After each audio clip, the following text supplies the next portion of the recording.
Hello everyone, welcome to study due.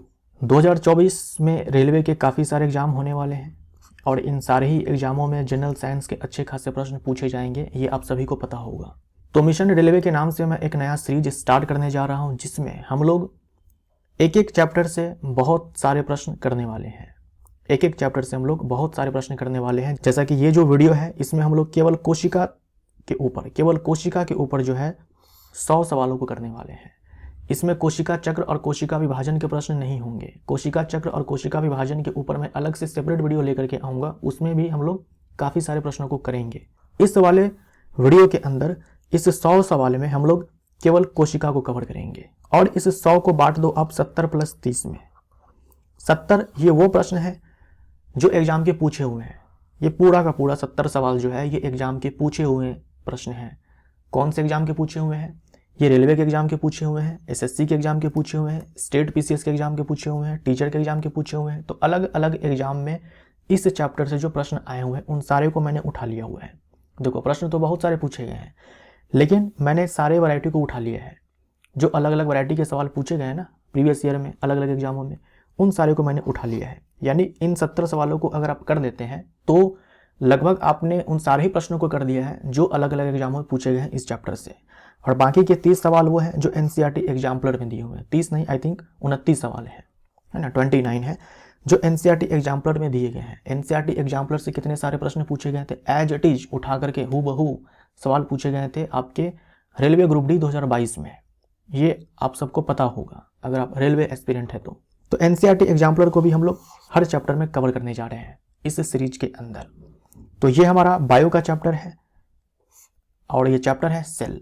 तो इस series के नाम से मैंने एक अलग से प्लेलिस्ट बना दिया हुआ है। देखो यहाँ पर मिशन रेलवे 2024, अब जाएंगे प्लेलिस्ट वाले सेक्शन में, तो वहाँ पर मिशन रेलवे 2024 नाम से एक प्लेलिस्ट मिलेगा। तो सारे ही जो वीडियोज आएंगे इस सीरीज के अंदर वो इसी प्लेलिस्ट में मैं डाल दूंगा। अब देखो, फिजिक्स के ये सारे चैप्टर्स मैंने ऑलरेडी करवाए हुए हैं। मैंने सीरीज चलाया हुआ था 5000 MCQs नाम से। इसमें मैंने unit and dimensions, speed and velocity, light, electricity, विद्युत धारा का चुंबकीय प्रभाव और उसके बाद ऊष्मा और तापमान, हीट एंड टेम्परेचर, इन सारे के ऊपर मैंने बहुत सारे प्रश्न करवाए हुए हैं। मैंने हीट में आई थिंक 200 से ज़्यादा सवाल करवाए हुए हैं। इलेक्ट्रिसिटी में मेरे ख्याल से 200 से ज़्यादा सवाल मैंने करवाए हैं। लाइट में 200 से ज़्यादा सवाल करवाए हुए हैं। यानी हर चैप्टर में जो है आपको कम से कम 100 सवाल तो मिलेंगे ही, और ज़्यादा से ज़्यादा 200 से ऊपर ही मिल सकते हैं, 200-250 तक मिल सकते हैं आपको। तो मैंने बहुत सारे प्रश्न करवाए हैं। इतना ज़्यादा प्रश्न एक चैप्टर में, जैसे हीट एंड टेम्परेचर चैप्टर है उसमें 200 से ज़्यादा मैंने प्रश्न करवाए हुए हैं। एक चैप्टर से इतने सारे प्रश्न जो है आपको कहीं भी नहीं करवाया जाएगा, वो आपको यहीं पर करवाया जाएगा। इन सारे ही चैप्टर्स के अंदर जो है मैंने बहुत सारे न्यूमेरिकल भी आपको करवाए हैं जो आपको चाहिए रेलवे ALP एंड टेक्नीशियन के एग्जाम के लिए, ग्रुप डी के एग्जाम के लिए। तो CBT 1 में जो न्यूमेरिकल पूछा जाएगा और CBT 2 में भी जो न्यूमेरिकल पूछा जाएगा, उन सारे ही न्यूमेरिकल की तैयारी जो है इन सारे प्रश्नों से हो जाएंगे। मैंने CBT 1 और CBT 2 दोनों को ध्यान में रखते हुए प्रश्नों को करवाया हुआ है। तो फिजिक्स के ये सारे चैप्टर्स ऑलरेडी कंप्लीट हैं, तो जो बचे हुए चैप्टर्स हैं वो फिजिक्स में मैं लेकर के आऊँगा। जो भी मैंने करवा दिया हुआ है यहाँ पर चैप्टर्स इस वाले सीरीज में, उन सारे को मैंने इस वाले प्लेलिस्ट में ऑलरेडी ऐड कर दिया है। इसके अलावा जो भी चैप्टर्स बचते हैं वो आएंगे। इस वीडियो में मैं जो भी आपको पढ़ाऊंगा उसका PDF डाउनलोड करने के लिए या फिर सवालों का PDF डाउनलोड करने के लिए, केवल सवाल के जो PDF होंगे वो डाउनलोड करने के लिए, जो कि होगा A4 साइज में, उसे आप डाउनलोड कर सकते हैं हमारे ऐप से, या फिर जो भी मैं आपको पढ़ाऊंगा अभी PPT पर, उसका PDF भी आप डाउनलोड कर सकते हैं ऐप पे। तो ऐप का नाम देख लो, स्टडी ड्यू एजुकेशन है, ठीक है। इसका लिंक आपको मिलेगा नीचे डिस्क्रिप्शन बॉक्स में या फिर कमेंट बॉक्स में मैं डाल दूंगा। यहाँ देख लो ये 3 लाइन, यहाँ पर क्लिक करना, आपको फ्री मटेरियल मिलेगा। फ्री मटेरियल का एक बटन मिलेगा, उस फ्री मटेरियल पर क्लिक करके जो है आप PDF को डाउनलोड कर सकते हैं। 2 PDF मिलेगा, एक सवालों का मिलेगा और दूसरा जो मैं यहाँ पर आपको एक्सप्लेन करके पढ़ाऊंगा उसका। तो PDF डाउनलोड करने के लिए जो है आप हमारे ऐप पर जाइए, ठीक है, ऐप पर जाइए। इसके अलावा आप हमारे टेलीग्राम चैनल को भी जरूर से जरूर ज्वाइन कर लें, इसका भी लिंक आपको मिल जाएगा डिस्क्रिप्शन बॉक्स में। मुझे अगर कुछ इन्फॉर्मेशन देनी होती है, कुछ अपडेट मुझे देना होता है, तो टेलीग्राम चैनल पर आप सब जुड़े होते हैं तो एक बार में सारे को मैं मैसेज पहुंचा देता हूं। तो ये मेरे लिए जो है थोड़ा फ़ायदा हो जाता है, टेलीग्राम चैनल अगर आप ज्वाइन करके रखते हैं तो। चलिए बढ़ते हैं वीडियो में आगे और करते हैं प्रश्नों को। क्रोमोसोम डैश से बना है। क्रोमोसोम क्रोमोसोम किससे बना होता है? जैसे हम मनुष्य हैं, मनुष्य की कोशिकाओं में आपको 46 क्रोमोसोम्स मिलेंगे, 46 क्रोमोसोम्स मिलेंगे। तो ये जो क्रोमोसोम्स होते हैं जिसे हम लोग गुणसूत्र बोलते हैं, किससे बना होता है? तो आप याद रखेंगे कि जो क्रोमोसोम्स होते हैं,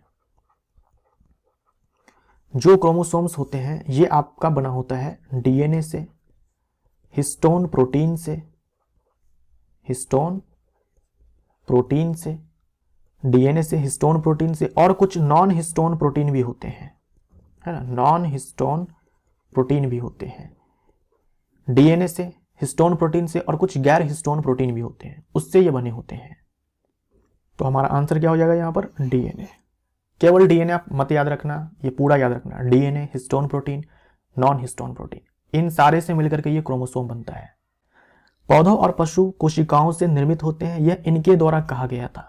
जो भी जीव होते हैं, जो भी जीव होते हैं वो सारे बने होते हैं कोशिकाओं से, ये कहा गया था कोशिका सिद्धांत में। जो कोशिका सिद्धांत हम लोग बोलते हैं उसमें यही तो कहा गया है कि सारे जीव जो होते हैं वो कोशिकाओं से बने होते हैं, सारे जीव, केवल पौधे और जंतु ही नहीं, जो भी जीव है इस धरती पे वो सारे बने होते हैं कोशिकाओं से। ये कोशिका सिद्धांत है जो दिया था श्लाइडन एंड शॉन ने। सी हमारा राइट आंसर हो जाएगा। कोशिका की खोज किसने की? अगर सवाल केवल इतना आता है कि कोशिका की खोज किसने की, तो आंसर होगा रॉबर्ट हुक। कोशिका की खोज किसने की, या फिर आ जाए मृत कोशिका की खोज किसने की, आंसर होगा रॉबर्ट हुक। अगर जीवित कोशिका की खोज किसने की ऐसा सवाल है तो आंसर होगा लीवनहॉक। तो सवाल आएगा भी, हम लोग देखेंगे। निम्नलिखित में से कौन सा एक अकोशिकीय जीव है? आप ध्यान दीजिएगा यहाँ पर कि ये अकोशिकीय लिखा हुआ है, एक कोशिकीय नहीं है, ये अकोशिकीय है। इसको हम लोग अंग्रेजी में बोलते हैं ए सेलुलर, ए सेलुलर, यानी ये सेल नहीं है।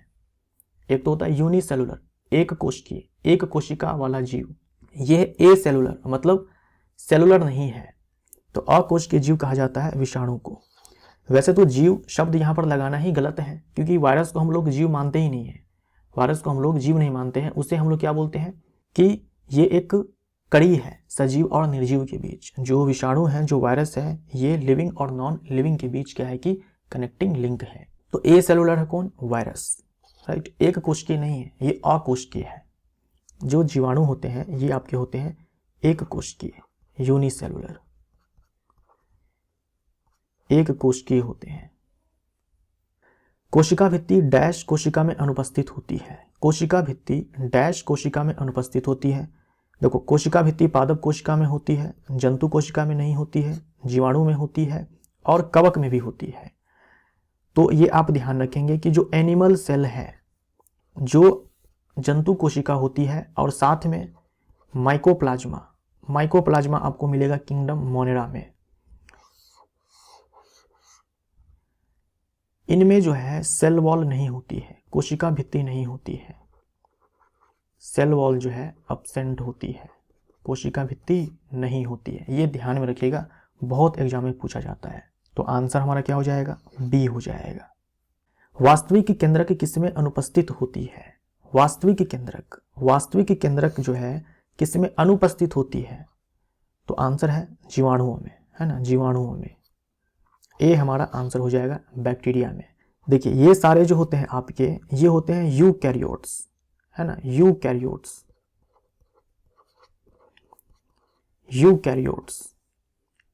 आपने पढ़ा होगा प्रोकैरियोटिक सेल, यूकैरियोटिक सेल, तो ये सारे हैं आपके यूकैरियोट्स। तो इनमें होंगे यूकैरियोटिक सेल। यूकैरियोटिक सेल में जो है ट्रू न्यूक्लियस होता है। जो आपके प्रोकैरियोट्स होते हैं, जो आपके प्रोकैरियोट्स होते हैं, जो आपके प्रोकैरियोट्स होते हैं, इनमें ट्रू न्यूक्लियस नहीं होता है,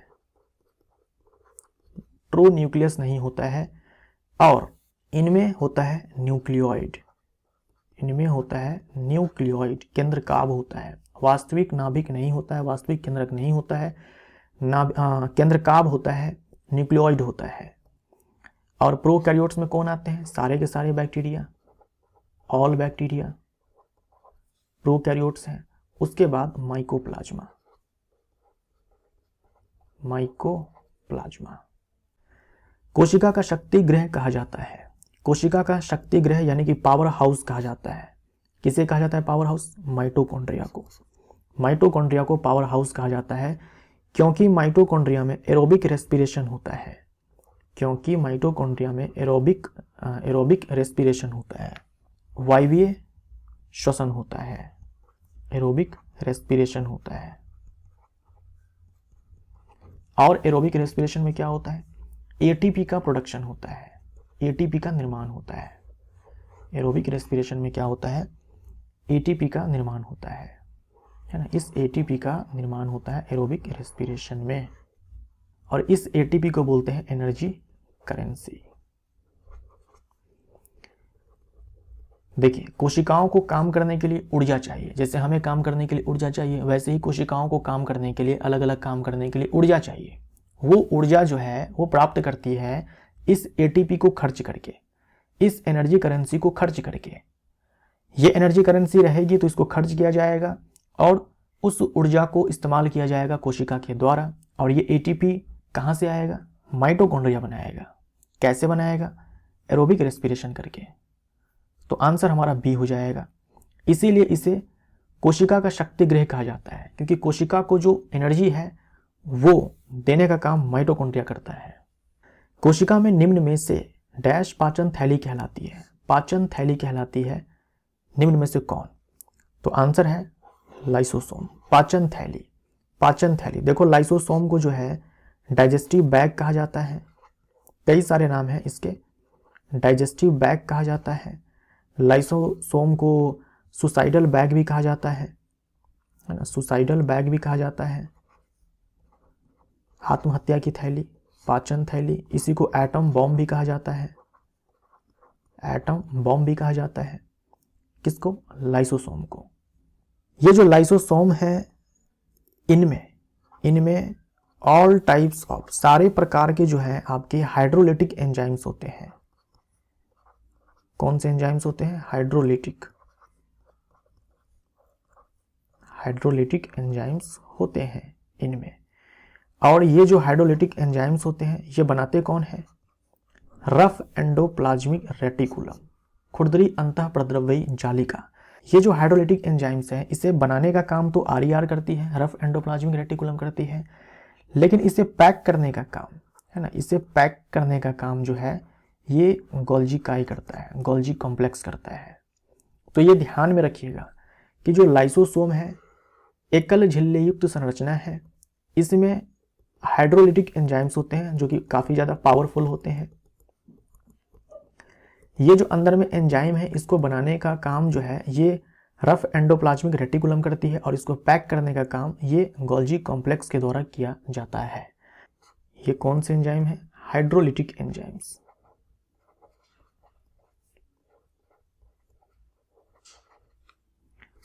इसके अंदर बहुत सारे एंजाइम्स आते हैं, प्रोटीन को तोड़ने वाले एंजाइम आते हैं, लाइपेज लिपिड को तोड़ने वाले एंजाइम आते हैं, लाइपेज। उसके बाद न्यूक्लिक एसिड को तोड़ने वाले एंजाइम्स आते हैं, कार्बोहाइड्रेट को तोड़ने वाले एंजाइम्स आते हैं। तो कई प्रकार के जो है एंजाइम्स इसके अंदर आते हैं। उस कोशिकांग का नाम क्या है जिसमें प्रकाश संश्लेषण होता है, जिसमें प्रकाश संश्लेषण होता है, कौन हो जाएगा, क्लोरोप्लास्ट। क्लोरोप्लास्ट को हिंदी में हरित लवक कहते हैं, क्योंकि इसमें प्रकाश संश्लेषण होता है और भोजन बनता है पादपों के लिए, इसीलिए इसे kitchen house of the cell कहा जाता है। ये क्या है, रसोई घर, kitchen house of the cell. Plant cell, पादप कोशिका का जो रसोई घर है वो है क्लोरोप्लास्ट। और क्लोरोप्लास्ट में जो है ग्रीन पिगमेंट होता है, जिसे क्या कहते हैं, बचपन से आप पढ़ते आ रहे हैं, क्लोरोफिल कहते हैं। क्या कहते हैं, क्लोरोफिल कहते हैं।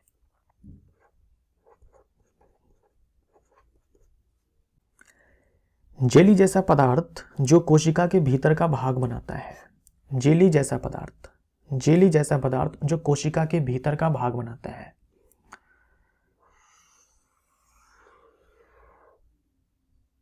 ये मान लीजिए कि कोशिका है, कोशिका में ये नाभिक है, ये जो है ये है सेल मेम्ब्रेन, है ना, सेल मेम्ब्रेन या फिर प्लाज्मा मेम्ब्रेन, प्लाज्मा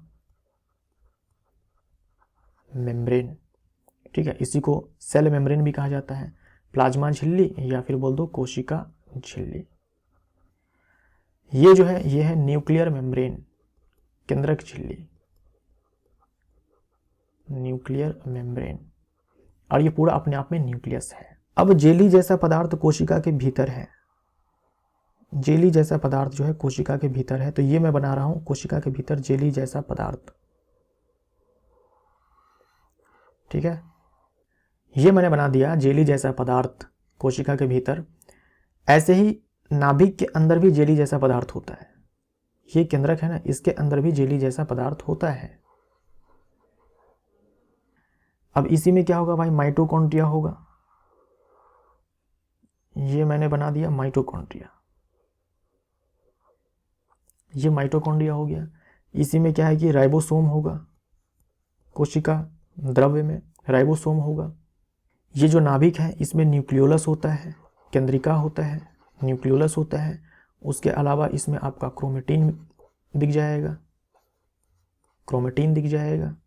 और नाभिक के जस्ट बाहर में आपको दिखता है एंडोप्लाज्मिक रेटिकुलम, है ना, एंडोप्लाज्मिक रेटिकुलम। दो प्रकार के होते हैं, रफ एंडोप्लाज्मिक रेटिकुलम जिसपे राइबोसोम्स चिपके होते हैं, और बाकी जिसपे नहीं चिपके होते हैं उसे हम लोग स्मूथ एंडोप्लाज्मिक रेटिकुलम कहते हैं। तो जेली जैसा पदार्थ जो कोशिका के भीतर का भाग बनाता है वो होता है आपका साइटोप्लाज्म, है ना, क्या बोलते हैं, साइटोप्लाज्म कहते हैं, साइटोप्लाज्म कहते हैं। और ऐसा ही जेली जैसा पदार्थ केंद्रक के भीतर होता है जिसे हम लोग न्यूक्लियोप्लाज्म कहते हैं, न्यूक्लियोप्लाज्म कहते हैं। अब देखो आंसर में साइटोप्लाज्म तो है नहीं, जीव द्रव्य दिया हुआ है जिसका मतलब होता है प्रोटोप्लाज्म। इसका मतलब क्या होता है, प्रोटोप्लाज्म, प्रोटोप्लाज्म। तो आंसर हमारा यहां पर बी हो जाएगा। जब हम प्रोटोप्लाज्म बोलते हैं, प्रोटोप्लाज्म, तो इसमें साइटोप्लाज्म आता है, साइटोप्लाज्म आता है, न्यूक्लियोप्लाज्म भी आता है, और साथ में जो ये कोशिकांग है, सेल ऑर्गेनल्स हैं, वो सारे भी आ जाते हैं, है ना, ये सारे सेल ऑर्गेनल्स भी आ जाते हैं, कोशिकांग भी आ जाते हैं। तो प्रोटोप्लाज्म का तो ये मतलब होता है, मतलब साइटोप्लाज्म जो है प्रोटोप्लाज्म का हिस्सा है, न्यूक्लियोप्लाज्म जो है प्रोटोप्लाज्म का हिस्सा है। यहां पर साइटोप्लाज्म नहीं दिया हुआ है तो हम लोग प्रोटोप्लाज्म के साथ चले जाएंगे। आंसर हमारा बी हो जाएगा। राइबोसोम्स होते हैं, राइबोसोम्स जो मैंने अभी आपसे यहाँ पर कहा कि ये राइबोसोम्स हैं, मैंने यहाँ पर ये राइबोसोम्स बनाए थे, है ना, राइबोसोम्स।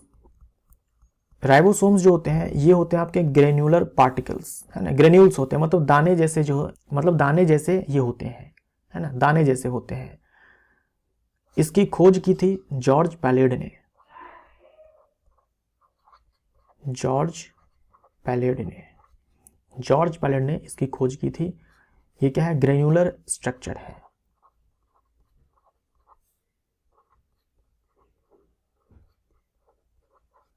ग्रेन्युलर स्ट्रक्चर है। किससे बना होता है, ये बना होता है आरएनए से प्लस प्रोटीन से, RNA plus protein, RNA plus protein. RNA क्या है, न्यूक्लिक एसिड है, और ये प्रोटीन है। तो ऐसा भी आ सकता है एग्जाम में कि ये न्यूक्लियो प्रोटीन है। राइबोसोम क्या है, न्यूक्लियो प्रोटीन है, और इसी राइबोसोम को प्रोटीन फैक्ट्री कहा जाता है, क्योंकि प्रोटीन बनाने का काम ये करता है, प्रोटीन फैक्ट्री, प्रोटीन का कारखाना। तो आंसर क्या हो जाएगा, डीएनए नहीं, आरएनए, प्रोटीन्स, इनमें से कोई नहीं। देखो राइबोसोम को हम ये तो बोल नहीं सकते कि आरएनए है, ना ही हम ये बोल सकते हैं कि ये प्रोटीन है, ये न्यूक्लियो प्रोटीन है ना, ये न्यूक्लियो प्रोटीन है। तो आंसर इनमें से कोई नहीं, इनमें से कोई नहीं हमारा आंसर होगा। एक विकल्प होना चाहिए था कि ये न्यूक्लियो प्रोटीन है, केवल प्रोटीन है नहीं, केवल आरएनए है नहीं, आरएनए प्लस प्रोटीन से बना हुआ है ना, तो न्यूक्लियो प्रोटीन बोलेंगे, केवल आरएनए नहीं बोलेंगे कि राइबोसोम आरएनए होता है, राइबोसोम प्रोटीन होता है, राइबोसोम न्यूक्लियो प्रोटीन होता है। तो इसलिए मैं यहाँ पर, ये एग्जाम का पूछा हुआ प्रश्न है और मुझे नहीं पता आंसर क्या दिया हुआ था, मेरे हिसाब से इनमें से कोई भी आंसर सही नहीं है। न्यूक्लियो प्रोटीन है, राइबोसोम्स न्यूक्लियो प्रोटीन होते हैं, ना कि आरएनए होते हैं केवल, या फिर प्रोटीन होते हैं केवल। तो इनमें से कोई नहीं, मैं आंसर यहाँ पर टिक मार रहा हूँ, ठीक है। गुणसूत्र की संरचना में निम्नलिखित सम्मिलित होते हैं। तो पहला ही प्रश्न था जहां मैंने आपको बताया कि जो क्रोमोसोम्स होते हैं वो बने होते हैं डीएनए, हिस्टोन प्रोटीन और नॉन हिस्टोन प्रोटीन। मेन होते हैं डीएनए और histone protein. Non histone proteins भी होते हैं बट वो थोड़े बहुत होते हैं, सबसे ज़्यादा हिस्टोन प्रोटीन्स होते हैं। तो डीएनए एंड हिस्टोन प्रोटीन हमारा आंसर हो जाएगा, बी हमारा राइट आंसर। अगर आप इनमें से किसी भी एग्ज़ाम की तैयारी करते हैं, इनमें से किसी भी एग्ज़ाम की अगर आप तैयारी करते हैं और आप मेरे से जनरल साइंस पढ़ना चाहते हैं, कंप्लीट जनरल साइंस पढ़ना चाहते हैं, तो आप हमारे ऐप पर आकर के कोर्स को बाई कर सकते हैं। अभी यहाँ पर आपको दिखा रहा है कोर्स का फी 599 है, लेकिन अगर आप ऐप पर जाकर के कूपन अप्लाई करते हैं BSP99 तो ये कोर्स का प्राइस जो है 99 से घट जाएगा, यानी 500 का हो जाएगा। यहाँ देख लीजिए, इस पर जब आप क्लिक करेंगे तो यहाँ पर आई एम इंटरेस्टेड का ऑप्शन आएगा। जब आप आई एम इंटरेस्टेड पर क्लिक करेंगे तो एक पेमेंट लिंक भेजा जाएगा आपको आपके SMS बॉक्स में। जो नंबर से आपने साइनअप किया है, अगर उससे व्हाट्सएप है तो व्हाट्सएप पर बाय नाउ का ऑप्शन जाएगा। तो चाहे आप व्हाट्सएप से बाय नाउ पर क्लिक करके, चाहे SMS बॉक्स में जो पेमेंट लिंक जाएगा उस पर क्लिक करके आप पेमेंट कर सकते हैं और कोर्स को ज्वाइन कर सकते हैं। तो अगर आप जनरल साइंस पढ़ना चाहते हैं मेरे से, अगर आपको अच्छा लगता है मेरे से पढ़ना, तो आप ज्वाइन कर सकते हो। ये है वो कोर्स जिसकी मैं बात कर रहा हूँ आपसे। ऑलरेडी काफ़ी सारे चैप्टर्स हो चुके हैं बट ये कोर्स जो है अभी भी चल रहा है। आपके मन में आएगा कि ख़त्म कब होगा ये कोर्स, तो मई में ख़त्म होगा, है ना। मई में ये कोर्स जो है ख़त्म होगा। एक कोशिकीय यूकैरियोटिक सूक्ष्म जीव को दिया गया नाम बताएं। देखिए, जो मोनडा जगत के जीव होते हैं ये आपके होते हैं यूनिसेलुलर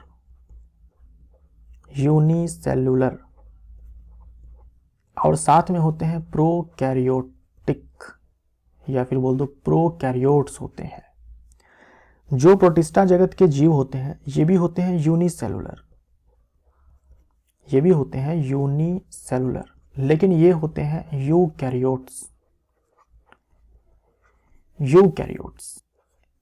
ये जो मोनेडा है इसके अंदर जो आपके बैक्टीरिया होते हैं ये सारे आ जाते हैं, और यहां पर लिख सकते हो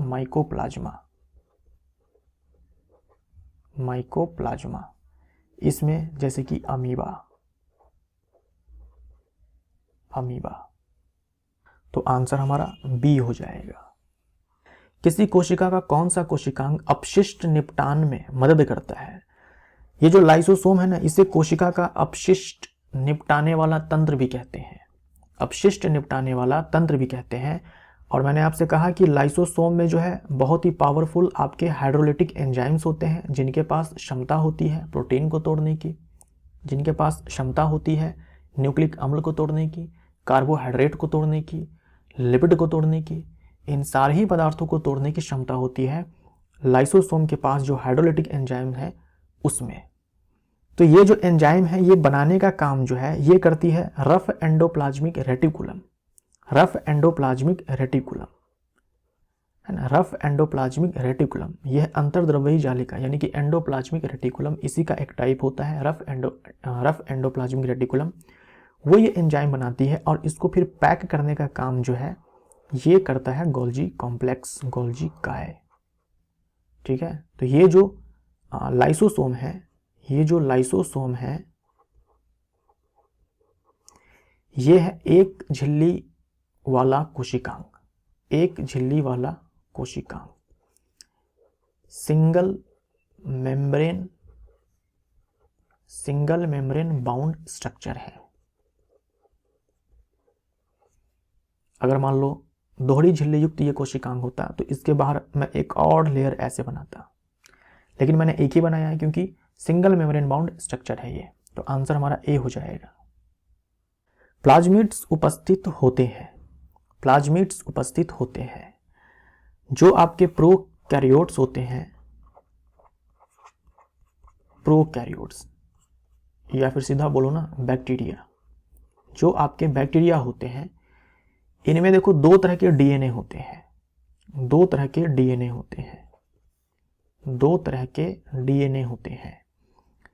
एक डीएनए को हम लोग बोलते हैं जीनोमिक डीएनए मतलब अनुवांशिक पदार्थ। एक जो डीएनए होता है वो अनुवांशिक पदार्थ होता है, और एक दूसरा टाइप का भी डीएनए होता है जिसे हम लोग प्लाज्मिड कहते हैं। देखो ये जो डीएनए है ये है जेनेटिक मटेरियल, और ये जो डीएनए है इसे हम लोग प्लाज्मिड कहते हैं, प्लाज्मिड कहते हैं। ये जेनेटिक मटेरियल वाला डीएनए नहीं है, ये दूसरा डीएनए है, इससे अलग डीएनए है ये। तो प्लाज्मिड उपस्थित होते हैं आपके बैक्टीरिया में। जो बैक्टीरियोफेज है ये अपने आप में वायरस है। वायरस, ये वो वायरस है जो बैक्टीरिया के ऊपर अटैक करता है, उसे हम लोग बैक्टीरियोफेज कहते हैं। निम्न में से कोशिकाओं का कौन सा भाग पशु कोशिकाओं में नहीं होता है? पशु कोशिका कहने का मतलब जंतु कोशिका में नहीं होता है। तो जंतु कोशिका में अब्सेंट होता है, अब्सेंट इन एनिमल सेल। एकदम घोल कर पी जाओ। क्या नहीं होगा? कोशिका भित्ति नहीं होगी, कोशिका भित्ति नहीं होगी। और सेंट्रोसोम, सॉरी माफ करिएगा, सेंट्रोसोम नहीं, प्लास्टिड, प्लास्टिड बोल दो या फिर क्लोरोप्लास्ट। क्लोरोप्लास्ट, प्लास्टिड का एक टाइप है क्लोरोप्लास्ट। ये अब्सेंट है किसमें? एनिमल सेल में। और ये दोनों मिल जाएंगे आपको प्लांट सेल में। तो हमारा आंसर क्या हो जाएगा? कोशिका भित्ति, सी हमारा राइट आंसर। बाकी कोशिका झिल्ली, ये कोशिका द्रव्य, ये केंद्रक जो है न्यूक्लियस, ये आपको प्लांट सेल और एनिमल सेल दोनों में मिलेंगे। कोशिका के निम्नलिखित में से किस कोशिकांग में दोहरी झिल्ली अनुपस्थित है? दोहरी झिल्ली अनुपस्थित है। देखो अभी मैंने आपसे लाइसोसोम के बारे में कहा कि सिंगल मेम्ब्रेन बाउंड स्ट्रक्चर है, एकल झिल्ली युक्त संरचना है। हमसे पूछा है कि दोहरी झिल्ली अनुपस्थित है, दोहरी झिल्ली जो है अनुपस्थित है इनमें से किसमें? तो लाइसोसोम हमारा आंसर हो जाएगा। ये जो केंद्रक है, ये जो माइटोकॉन्ड्रिया है और ये जो हरित लवक है, ये सारे जो है डबल मेम्ब्रेन बाउंड स्ट्रक्चर है।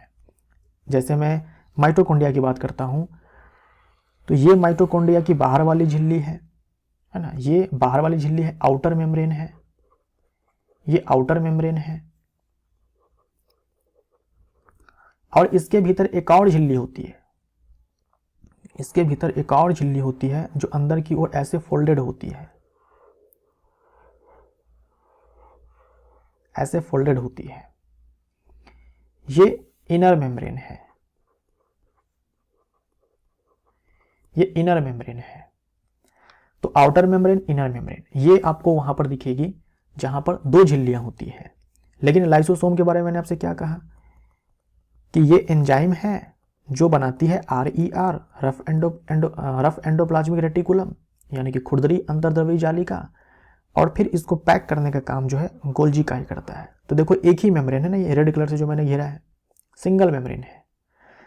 जैसे आपने यहां पर देखा कि आउटर मेम्ब्रेन है, इनर मेम्ब्रेन है, ठीक वैसे ही न्यूक्लियस के केस में, केंद्रक के केस में भी बाहरी झिल्ली और अंदर वाली झिल्ली होती है। वैसे ही हरित लवक में, क्लोरोप्लास्ट में भी बाहर वाली झिल्ली और अंदर वाली झिल्ली होती है, दो झिल्लियां होती है। तो ये बहुत ही ज्यादा इंपॉर्टेंट है कि कौन सा कोशिकांग ऐसा है जिसमें दो झिल्लियां होती है और कौन से में एक झिल्ली होती है और कौन से में नहीं होती है। जैसे कि राइबोसोम में जो है, राइबोसोम जो है झिल्ली युक्त संरचना नहीं है। तो आंसर हमारा सी हो जाएगा, राइट, सी हमारा right answer. Mitochondria, ATP, ribosome क्या होगा? देखो माइटोकॉन्ड्रिया का काम है ATP बनाना, ठीक वैसे ही राइबोसोम का काम है प्रोटीन बनाना। राइबोसोम को प्रोटीन फैक्ट्री कहा जाता है, प्रोटीन बनाना इसका काम है, सी हमारा आंसर। मानव कोशिका में गुणसूत्रों की संख्या होती है, मानव कोशिका में गुणसूत्रों की संख्या होती है। अगर ये मानव कोशिका है तो मानव कोशिका में ये केंद्रक है और इस केंद्रक में जो है 46 क्रोमोसोम्स होते हैं, 46 क्रोमोसोम्स होते हैं, 46 क्रोमोसोम्स होते हैं। अगर हम पेयर की बात करें तो 23 पेयर है, 23 जोड़े हैं। आंसर हमारा 46 हो जाएगा। कोशिका का प्रकार्यात्मक फंक्शनल क्रियाओं का नियंत्रण कौन करता है? फंक्शनल क्रियाओं का नियंत्रण कौन करेगा? जो मास्टर होगा, जो ब्रेन होगा। आंसर हमारा डी। तो केंद्रक को हम लोग ब्रेन ऑफ सेल कहते हैं, ब्रेन ऑफ सेल बोलते हैं, कोशिका का दिमाग बोलते हैं। इसीलिए बोलते हैं भाई क्योंकि सारी जो क्रियाएं हैं वो केंद्रक से कंट्रोल होता है, क्योंकि उसी में DNA होता है, DNA में ही सारी इंफॉर्मेशन होती है कि क्या करना है। आत्महत्या की थैली किसे कहा जाता है? आत्महत्या की थैली कहा जाता है लाइसोसोम को। सी हमारा राइट आंसर। वनस्पति कोशिका तथा प्राणी कोशिका का अंतर किसकी उपस्थिति से स्पष्ट होता है? जो जंतु कोशिका होती है उसमें कोशिका भित्ति नहीं होती है, जो पादप कोशिका होती है उसमें कोशिका भित्ति होती है। तो हमारा आंसर ए हो जाएगा। माइटोकॉन्ड्रिया, केंद्रिका, प्लाज्मा झिल्ली, ये आपको सारे में मिलेंगे, प्लांट सेल में भी और एनिमल सेल में भी। किस कोशिकांग को कोशिका का मास्टर कहा जाता है? कोशिका का मास्टर कहा जाता है या फिर कोशिका का दिमाग किसे कहा जाता है? ये कहा जाता है नाभिक को। तो डी हमारा आंसर हो जाएगा। देखो ये नाभिक है जिसे हम लोग इंग्लिश में न्यूक्लियस बोलते हैं, और नाभिक में होता है न्यूक्लियोलस। ये ध्यान में रखिएगा, ये है आपका न्यूक्लियस, सॉरी ये तो सेल है, ये तो सेल है, सेल में ये है न्यूक्लियस,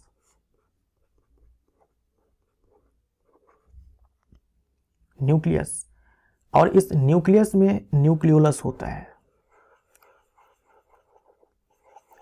ये न्यूक्लियोलस है, ये क्या है? न्यूक्लियोलस है, न्यूक्लियोलस है, ये ध्यान में रखिएगा। न्यूक्लियस अलग है, न्यूक्लियोलस अलग है। और ये मेम्ब्रेन बाउंड नहीं है, ये भी ध्यान में रख सकते हो, ये मेम्ब्रेन बाउंड स्ट्रक्चर नहीं है। किसी भी झिल्ली से ये घिरा हुआ नहीं होता है। न्यूक्लियोलस जो केंद्रिका है ये किसी भी झिल्ली से घिरा हुआ नहीं होता है। जैसे लाइसोसोम एक झिल्ली से घिरा हुआ है, जो केंद्रक है या फिर जो माइटोकॉन्ड्रिया है या फिर जो क्लोरोप्लास्ट है वो दो झिल्लियों से घिरी हुई संरचना है। लेकिन जो न्यूक्लियोलस है जो कि न्यूक्लियस के अंदर है वो किसी भी मेम्ब्रेन से घिरी हुई नहीं है। ठीक है, जैसे कि राइबोसोम किसी भी मेम्ब्रेन से घिरा हुआ नहीं होता है, ठीक वैसे ही न्यूक्लियोलस का हाल है। इसके अलावा नाभिक में आपको क्या दिख जाएगा भाई? इसके अलावा नाभिक में जो है आपको दिख जाएगा क्रोमेटिन। क्रोमेटिन, आप बोलेंगे सर क्रोमोसोम मैंने सुना था, ये क्रोमेटिन कहाँ से आ गया? देखिए ये क्रोमेटिन है, यही क्रोमेटिन क्रोमोसोम बनाता है। कब? जब कोशिका जो है विभाजित होने को आती है उस समय। एक पशु के शरीर की सबसे बड़ी कोशिका इनमें से कौन है? पशु का मतलब जंतु है। एक जंतु के शरीर की सबसे बड़ी कोशिका इनमें से कौन है? इनमें से कौन है? इन चार में से कौन है? तो इन चार में से तो न्यूरॉन हो जाएगा। न्यूरॉन मानव शरीर की सबसे लंबी कोशिका है, लेकिन हमें इन चार में बताना है कि सबसे बड़ी कोशिका कौन है। तो न्यूरॉन लंबी और बड़ी दोनों हो जाएगी इन बाकी तीन से कंपेयर करें तो। वैसे जो सबसे बड़ी कोशिका है वो कौन है? लार्जेस्ट सेल, ये है एग ऑफ ऑस्ट्रिच, ऑस्ट्रिच का अंडा, ऑस्ट्रिच का अंडा, ऑस्ट्रिच का अंडा, ये सबसे बड़ी कोशिका है। एक कोशिका साइटोप्लाज्म जिस झिल्ली से जुड़ी रहती है वह है। एक कोशिका का साइटोप्लाज्म जिस झिल्ली से जुड़ी रहती है वह है। तो क्या हो जाएगा भाई? ये कोशिका है, ये कोशिका की झिल्ली है और इसमें क्या होता है? साइटोप्लाज्म होता है। इसमें क्या होता है? साइटोप्लाज्म होता है। तो साइटोप्लाज्म जो है इसी झिल्ली से जुड़ी होती है ना, इसी झिल्ली से जुड़ी होती है, ये साइटोप्लाज्म है। मैंने इसके अंदर नाभिक बाकी सारे जो कोशिकांग है उसे नहीं बनाया है। ये साइटोप्लाज्म है और बाहर जो लाल रंग से मैंने घेरा मारा है वो क्या है? Cell membrane. ये क्या है? Cell membrane. सेल मेम्ब्रेन, इसी को हम लोग क्या बोलते हैं? Plasma membrane. तो प्लाज्मा झिल्ली हमारा आंसर हो जाएगा। ठीक है, ये टोनोप्लास्ट क्या होता है? जैसे ये सेल मेम्ब्रेन है ना, वैसे ही टोनोप्लास्ट के पास भी अपना ही मेम्ब्रेन होता है। जो राजधानी होती है उसके पास भी ऐसा ही अपना मेम्ब्रेन होता है, उसी को टोनोप्लास्ट कहा जाता है। तो यहां पर आप लिख सकते हो मेम्ब्रेन ऑफ वैक्यूल। वैक्यूल बोले तो राजधानी, जो राजधानी की झिल्ली होती है। राजधानी भी एकल झिल्ली युक्त संरचना है। जैसे लाइसोसोम एक झिल्ली वाली संरचना है, ठीक वैसे ही राजधानी भी एक झिल्ली वाली संरचना है और उसी एक झिल्ली को जो है टोनोप्लास्ट कहा जाता है। तो मेम्ब्रेन ऑफ वैक्यूल, जैसे कोशिका की जो झिल्ली है उसे हम लोग कोशिका झिल्ली कहते हैं, वैसे राजधानी की जो अपनी झिल्ली है उसे टोनोप्लास्ट कहा जाता है। ये बीच में मैंने क्या बनाया है? साइटोप्लाज्म। साइटोप्लाज्म। निम्नलिखित में से किस कोशिकांग को कोशिका का प्रोटीन कारखाना कहा जाता है, कोशिका का प्रोटीन फैक्ट्री कहा जाता है, ये है राइबोसोम। बी हमारा आंसर। मैंने आपसे क्या कहा, राइबोसोम जो है ये दाने जैसी संरचना होती है, इसके पास कोई अपनी झिल्ली नहीं है। अब देखो जो राइबोसोम है इनके प्रकार के बारे में आप ध्यान में रख सकते हो कि ये जो राइबोसोम है ये आपके होते हैं दो प्रकार के। जो पहला प्रकार है उसे हम कहते हैं 80S टाइप का राइबोसोम, 80S, और जो दूसरा प्रकार है उसे हम लोग कहते हैं 70S टाइप का राइबोसोम। ये जो 80S राइबोसोम है ये आपको मिलेगा यूकैरियोट्स में, यानी कि यूकैरियोटिक कोशिकाओं में, यूकैरियोट्स में। 70S देखो कहाँ कहाँ मिल सकता है। जो 70S है ये आपको मिल जाएगा प्रोकैरियोट्स में, प्रोकैरियोट्स में। उसके बाद आपको मिल जाएगा ये माइटोकॉन्ड्रिया में, ये सब एग्जाम में पूछा जाता है, माइटोकॉन्ड्रिया में। और आपको मिल जाएगा ये क्लोरोप्लास्ट में, क्लोरोप्लास्ट में। तो ये दो प्रकार के जो है राइबोसोम होते हैं, 80S एंड 70S। अब देखिए ये जो 70S है इनके दो सब यूनिट्स होते हैं, इनके दो सब यूनिट्स होते हैं, इनके दो सब यूनिट्स होते हैं, और वो दो सब यूनिट्स हैं 50S एंड एक हो जाएगा आपका 30S। ये बड़ा सब यूनिट है, ये छोटा वाला सब यूनिट है। ऐसे ही 80S का भी अपना दो सब यूनिट है, एक है 60S जो बड़ा सब यूनिट है और दूसरा है छोटा सब यूनिट 40S। इतनी बातें जो है आपको ध्यान में रखनी है राइबोसोम के प्रकार के बारे में, ठीक है। जीवन की मूलभूत इकाई क्या है? जीवन की मूलभूत इकाई है कोशिका, ये हमारा आंसर। कोशिका को जीवन की मूलभूत इकाई कहते हैं। सजीवों की क्या पहचान है? जो सजीव होते हैं उनमें श्वसन होता है, जो सजीव होते हैं उनमें प्रजनन होता है, रक्त परिसंचरण होता है। तो ये सभी आंसर हमारा डी हो जाएगा। सजीवों के क्या लक्षण होते हैं, क्लास 6 7 से ही पढ़ते आ रहे हैं। किसी कोशिका में मौजूद सबसे बड़ा कोशिकांग कौन सा है? सबसे बड़ा कोशिकांग कौन सा है किसी कोशिका में मौजूद? देखिए लार्जेस्ट सेल ऑर्गेनल,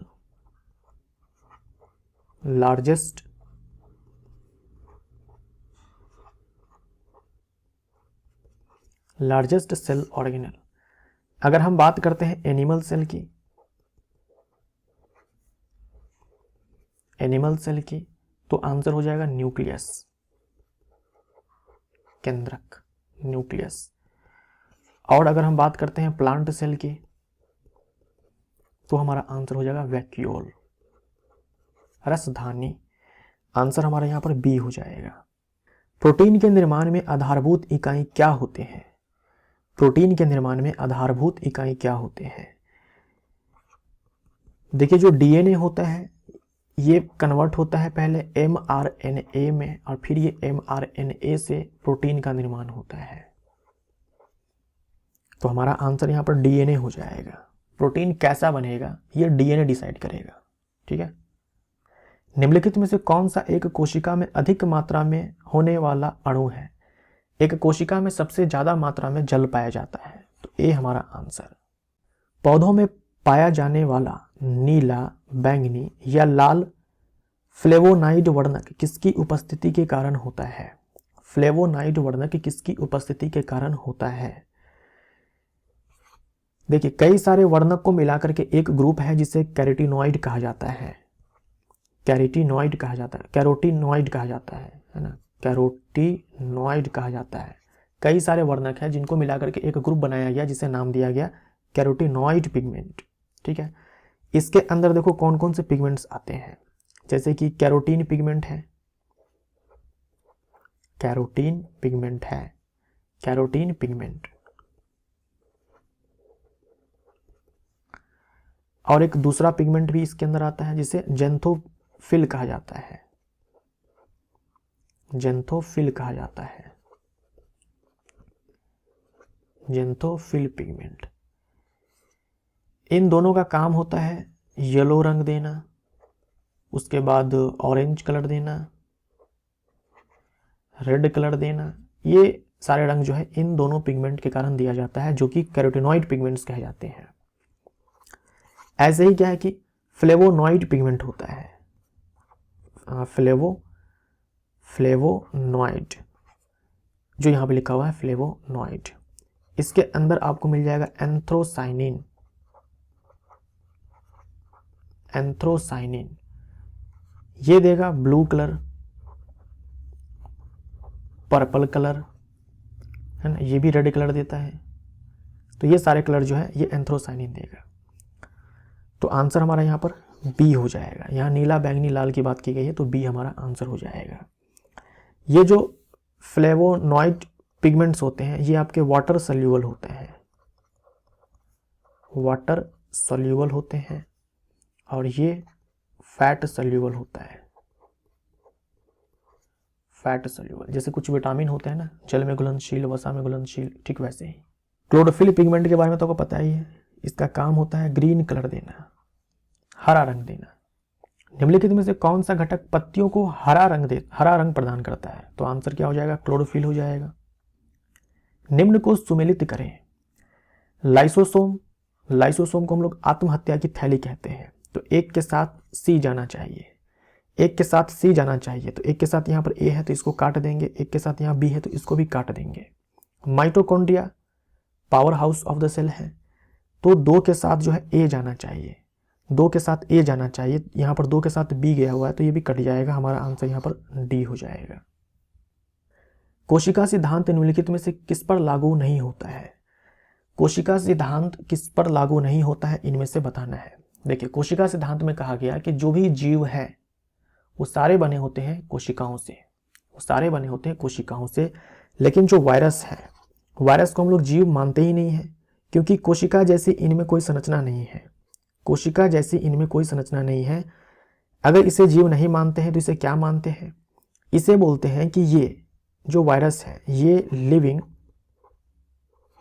और जो नॉन लिविंग है, जो सजीव है और जो निर्जीव है, इनके बीच में ये कनेक्टिंग लिंक है ना, क्या है? संयोजक कड़ी है। कौन? वायरस। जो सजीव है और जो निर्जीव है, इसको जोड़ने का काम जो है ये वायरस करता है। ये वायरस क्या करता है? सजीव और निर्जीव को जोड़ने का काम करता है। अगर वायरस को आप किसी लिविंग सेल के अंदर डाल दो तो वो सजीव हो जाएगा, और जैसे ही आप किसी निर्जीव चीज पर डाल दो ये निर्जीव हो जाएगा। जीवित कोशिका के अंदर आप विषाणु को डालोगे तो सजीव हो जाएगा, और जीवित कोशिका से बाहर निकाल लो तो निर्जीव हो जाएगा। तो सजीव अगर हम बोलते हैं तो भी हम गलत हो जाते हैं, निर्जीव बोलते हैं तो भी गलत हो जाते हैं, क्योंकि इनके अंदर दोनों प्रॉपर्टीज है। इसीलिए वायरस को लिविंग और नॉन लिविंग के बीच कनेक्टिंग लिंक कहा जाता है, और ये कोशिका सिद्धांत का अपवाद भी है। निम्नलिखित में से कौन सा कोशिकांग पादप कोशिका में पाया जाता है किंतु पशु कोशिका में नहीं पाया जाता है? पशु कोशिका का मतलब जंतु कोशिका में नहीं पाया जाता है, तो आंसर है क्लोरोप्लास्ट। भाई, क्लोरोप्लास्ट फोटोसिंथेसिस में हेल्प करता है ना, ये आपको एनिमल सेल में नहीं मिलेगा, जंतु कोशिका में नहीं मिलेगा। ये तीनों आपको दोनों प्रकार के कोशिकाओं में मिलेगा, प्लांट एंड एनिमल। पौधों में कोशिका भित्ति का निर्माण करने वाले जटिल कार्बोहाइड्रेट को क्या कहा जाता है? पौधों में जो कोशिका भित्ति होती है, जो प्लांट सेल वॉल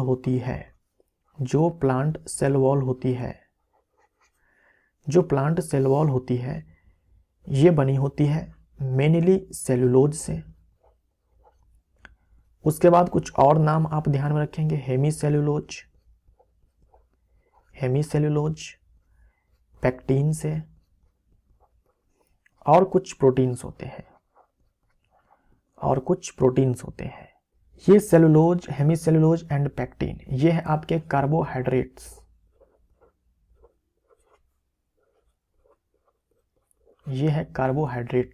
ठीक है। आंसर देखो हमारा यहाँ पर क्या हो जाएगा? आंसर हो जाएगा सेलुलोज, बी हमारा आंसर। जंतु कोशिका पादप कोशिका से भिन्न होती है क्योंकि कोशिका भित्ति नहीं होती है, ये तो सही है। हरित लवक नहीं होते हैं, ये भी सही है। तारक केंद्र होते हैं, ये भी सही है। हीमोग्लोबिन होते हैं, जरूरी नहीं है। तो आंसर हमारा हो जाएगा 1, 2, 3, सी हमारा राइट आंसर हो जाएगा। देखिए, जो जंतु कोशिका होती है उनमें कोशिका भित्ति नहीं होती है, राइट। हरित लवक नहीं होता है क्योंकि ये पादपों में होता है। तारा के केंद्र होते हैं, तारा के केंद्र यानी कि सेंट्रोसोम, सेंट्रोसोम जो है तारा के केंद्र यानी कि सेंट्रियोल, सेंट्रियोल जो है या फिर सेंट्रोसोम भी आप बोल दो, केवल और केवल एनिमल सेल में मिलेगा। जो आपके ये सेंट्रियोल होते हैं वो आपके होते हैं बेलनाकार संरचना, दो सेंट्रियोल होते हैं, दोनों के दोनों बेलनाकार होते हैं और एक दूसरे के होते हैं लंबवत, ऐसे एक दूसरे के लंबवत होते हैं, ये सेंट्रियोल है। और इसके बाहर जो है कुछ सेमी फ्लूइड मैट्रिक्स होते हैं, यानी कुछ तरल पदार्थ होते हैं बाहर में इसके, ऐसे किसी झिल्ली से घिरी हुई संरचना ये नहीं होती है। तो केवल हम सिलेंडर बनाते हैं यहाँ पर, तो सेंट्रियोल है, दो सेंट्रियोल है, इसके बाहर हम लोगों ने ये तरल पदार्थ भी डाल दिया। अब ये पूरी संरचना अपने आप में सेंट्रोसोम कहलाती है। ये जो पूरी संरचना है ये क्या है, सेंट्रोसोम, सेंट्रोसोम। और केवल हम इसकी बात करें, इन दोनों की बात करें, तो इसे बोलते हैं सेंट्रियोल, है ना, सेंट्रियोल, दो सेंट्रियोल्स हैं। क्या खासियत है, केवल एनिमल सेल में मिलेगा, केवल एनिमल सेल में मिलेगा, प्लांट सेल में नहीं मिलेगा। भाई काम क्या है इसका, काम क्या है इसका, स्पिंडल फाइबर बनाना, स्पिंडल फाइबर्स बनाना। कोशिका विभाजन के समय ये स्पिंडल फाइबर बनाने का काम करता है कौन, सेंट्रियोल या फिर सेंट्रोसोम। सी हमारा राइट आंसर। कोशिका में राइबोसोम की अनुपस्थिति में कौन सा कार्य होता है, राइबोसोम की अनुपस्थिति में कौन सा कार्य होता है, यहां पर गलत लिखा हुआ है, उपस्थिति होना चाहिए, उपस्थिति, राइबोसोम की उपस्थिति में कौन सा कार्य होता है, कोशिका में राइबोसोम की उपस्थिति में कौन सा कार्य होता है, प्रोटीन संश्लेषण, ये हमारा आंसर। निम्नलिखित में से किसे जीवन का भौतिक आधार कहा जाता है, जीवन का भौतिक आधार किसे कहा जाता है, जीवन का भौतिक आधार ये प्रोटोप्लाज्म को कहा जाता है, प्रोटोप्लाज्म, जीव द्रव्य हमारा राइट आंसर। सूत्र कणिका का मतलब माइटोकॉन्ड्रिया होता है। लाइसोसोम को उनके डैश की वजह से आत्मघाती थैली के रूप में जाना जाता है, सुसाइडल बैग के रूप में जाना जाता है लाइसोसोम को, क्यों, क्योंकि इनमें होते हैं हाइड्रोलिटिक एंजाइम्स, हाइड्रोलिटिक एंजाइम्स होते हैं, जैसे कि प्रोटीएज होता है ना, जैसे कि प्रोटीएज होता है जो कि प्रोटीन को तोड़ेगा, जैसे कि लाइपेज होता है जो कि लिपिड को तोड़ेगा, जैसे कि कार्बोहाइड्रेज होता है जो कि कार्बोहाइड्रेट को तोड़ेगा, कार्बोहाइड्रेज होता है जो कि कार्बोहाइड्रेट को तोड़ेगा, जैसे कि न्यूक्लिएज होता है जो कि न्यूक्लिक एसिड को तोड़ेगा, डीएनए आरएनए इन सब को तोड़ सकता है।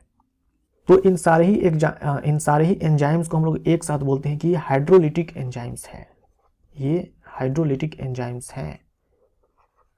तो इन्हीं एंजाइम्स के कारण हम इसे आत्महत्या की थैली कहते हैं, आत्मघाती थैली कहते हैं, क्योंकि अगर लाइसोसोम अगर फट जाता है तो ये सारे एंजाइम्स क्या है कि कोशिका द्रव में ही निकल जाएंगे और पूरे कोशिका में जो भी पदार्थ हैं, प्रोटीन है, लिपिड है, कार्बोहाइड्रेट है, इन सारे को ये तोड़ देगा, पूरे कोशिका को ही ये मार देगा, सबको तोड़ करके। निम्नलिखित में से किस वैज्ञानिक ने सर्वप्रथम जीवित मुक्त कोशिका की खोज की, अगर सवाल पूछा जाता है कि कोशिका की खोज किसने की या फिर मृत कोशिका की खोज किसने की, तो आंसर रॉबर्ट हुक होगा। जो ये हुक साहब थे, इन्होंने कोशिका की खोज की, बट वो कोशिका जो थी डेड थी, डेड सेल थी, लेकिन जीवित कोशिका की खोज जो है ये लीवेनहॉक ने की थी, लिविंग सेल की खोज जो है लीवेनहॉक ने की थी।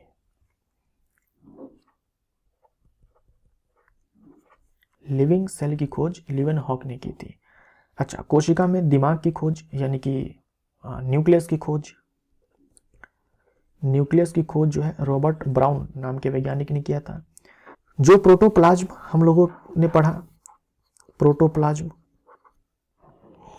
इसकी खोज जो है ना, इसकी जो है डिस्कवरी की अगर हम बात करें, अगर हम इसकी डिस्कवरी की बात करें तो डिस्कवरी डुजार्डिन ने की थी, खोज जो है डुजार्डिन ने की थी। लेकिन ये जो प्रोटोप्लाज्म वर्ड है, ये जो वर्ड है ये दिया था पुरकिंजे ने।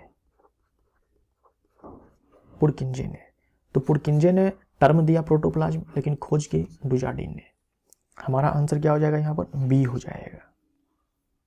निम्नलिखित में से किस वैज्ञानिक ने पहली बार जीवित कोशिका के लिए प्रोटोप्लाज्म शब्द का प्रयोग किया? पुरकिंजे ने। डी हमारा राइट आंसर। और खोज की डुजार्डिन ने। न्यूक्लियस के बाहर डीएनए कहाँ मिलता है? देखिए जो डीएनए है जनरली मिलता है न्यूक्लियस में, केंद्रक में, लेकिन दो कोशिकांग जो है बड़े ही यूनिक है, जैसे कि माइटोकॉन्ड्रिया जो कि प्लांट एनिमल दोनों में मिलेगा, और क्लोरोप्लास्ट जो कि प्लांट सेल में मिलेगा। ये दोनों जो है इस मामले में यूनिक है क्योंकि इनके पास जो है अपना डीएनए होता है। केंद्रक में डीएनए जो है उससे अलग अपना डीएनए होता है, और साथ में इसके पास राइबोसोम भी होता है। राइबोसोम कौन सा होता है ये मैं आपको बता चुका हूं पहले ही, 70S टाइप वाला जो है राइबोसोम होता है। इन दोनों के अलावा बाकी कोई भी कोशिकांग नहीं है जिनके पास खुद का डीएनए होता है। ठीक है, तो राइबोसोम हमारा यहाँ पर माइटोकॉन्ड्रिया हमारा यहाँ पर आंसर। निम्नलिखित में से कौन सी कोशिकांग अंगक कोशिकीय श्वसन के लिए उत्तरदायी है? माइटोकॉन्ड्रिया। ये माइटोकॉन्ड्रिया है, इसी में क्या होता है? कोशिकीय श्वसन होता है, एरोबिक रेस्पिरेशन होता है। एरोबिक रेस्पिरेशन होता है यानी कि ऑक्सीजन के प्रेजेंस में श्वसन होता है, और यहीं से एटीपी का प्रोडक्शन होता है। अच्छा, एटीपी का फुल फॉर्म होता है एडिनोसाइन ट्राइफॉस्फेट। क्या होता है? Adeno triphosphate, adenosine triphosphate. Cellulose भित्ति किसके सेलों में पाई जाती है?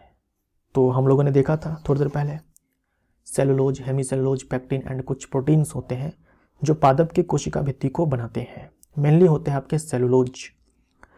कवक की कोशिका भित्ति किससे बनी होती है? एग्जाम में बहुत पूछा जाता है, तो आंसर होगा काइटिन। काइटिन भी अपने आप में एक कार्बोहाइड्रेट है। जंतु में तो कोशिका भित्ति होती नहीं है। बैक्टीरिया के लिए भी आप याद रख सकते हो पेप्टिडोग्लाइकन,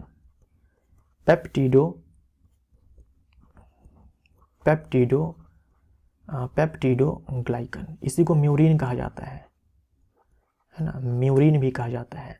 और ये चाहे सेलुलोज हो, चाहे आपके ये काइटिन हो, चाहे ये पेप्टिडोग्लाइकन या फिर म्यूरिन हो, ये सारे के सारे जो होते हैं पॉलीसेकेराइड होते हैं।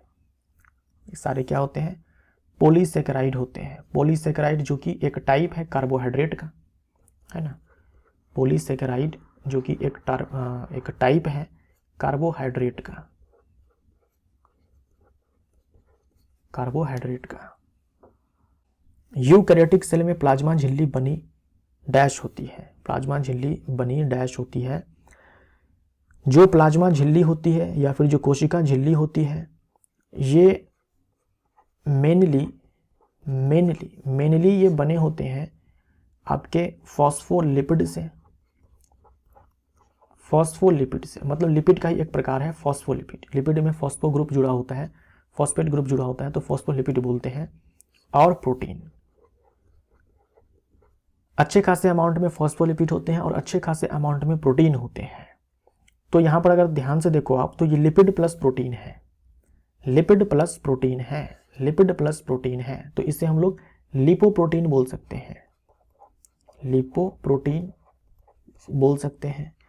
तो यहां पर देखो लिपोप्रोटीन भी है और फॉस्फोलिपोप्रोटीन भी है, तो इन दोनों में बेस्ट हमें चूज करना होगा, तो हमारा आंसर सी हो जाएगा। फॉस्फोलिपिड प्लस प्रोटीन, तो फॉस्फोलिपिड प्रोटीन, सी हमारा बेस्ट है। अगर ये सी नहीं होता तो हम लोग बी के साथ जाते, बिल्कुल सही हो जाता। और मान लो बी भी नहीं होता, सी भी नहीं होता, तब हम लोग फॉस्फोलिपिड के साथ जाते हैं। तो जो बेस्ट है इनमें वो है सी, तो सी हमारा करेक्ट आंसर। निम्न में से किस कोशिका को एटम बम कहते हैं? एटम बम कहते हैं लाइसोसोम को, क्योंकि फट गया तो पूरी कोशिका को ही तबाह कर देगा। माइटोकॉन्ड्रिया शब्द किसने बनाया था? ये जो वर्ड है माइटोकॉन्ड्रिया, ये दिया था कार्ल बेंडा नाम के वैज्ञानिक ने।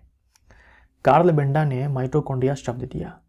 अच्छा, जोनास ई साल्क, इन्होंने पोलियो वैक्सीन की खोज की थी। पोलियो वैक्सीन जो है ये इन्हीं का देन है। पोलियो वैक्सीन जो है इसकी खोज की जोनास ई साल्क ने। लिवेनहॉक के बारे में हम लोगों ने पढ़ा, जीवित कोशिका की खोज की। कार्ल बेंडा ने शब्द दिया था माइटोकॉन्ड्रिया। संरचनाओं के कौन से युग्म प्रायः पादप और जंतु दोनों कोशिकाओं में पाए जाते हैं?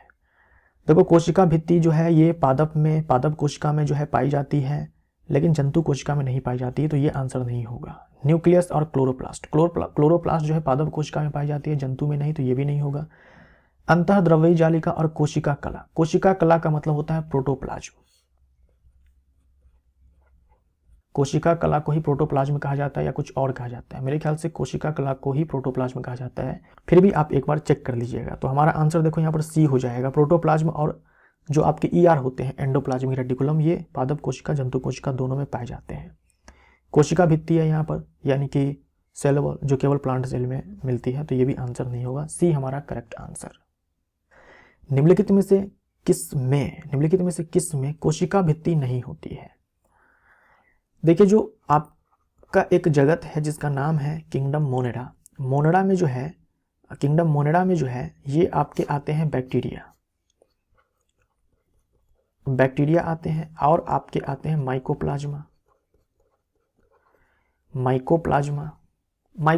भी अपने आप में बैक्टीरिया ही है, ठीक है। जो बैक्टीरिया होते हैं इनके पास सेल वॉल होती है, ना, सेल वॉल होती है, इनके पास सेल वॉल होती है, लेकिन माइकोप्लाज्मा के पास सेल वॉल नहीं होती है। ये बोल सकते हो कि अपवाद है, किंगडम मोनेडा में बैक्टीरिया ही आते हैं केवल, सारे बैक्टीरिया के पास जो है सेल वॉल होती है, लेकिन जो माइकोप्लाज्मा है इनके पास सेल वॉल नहीं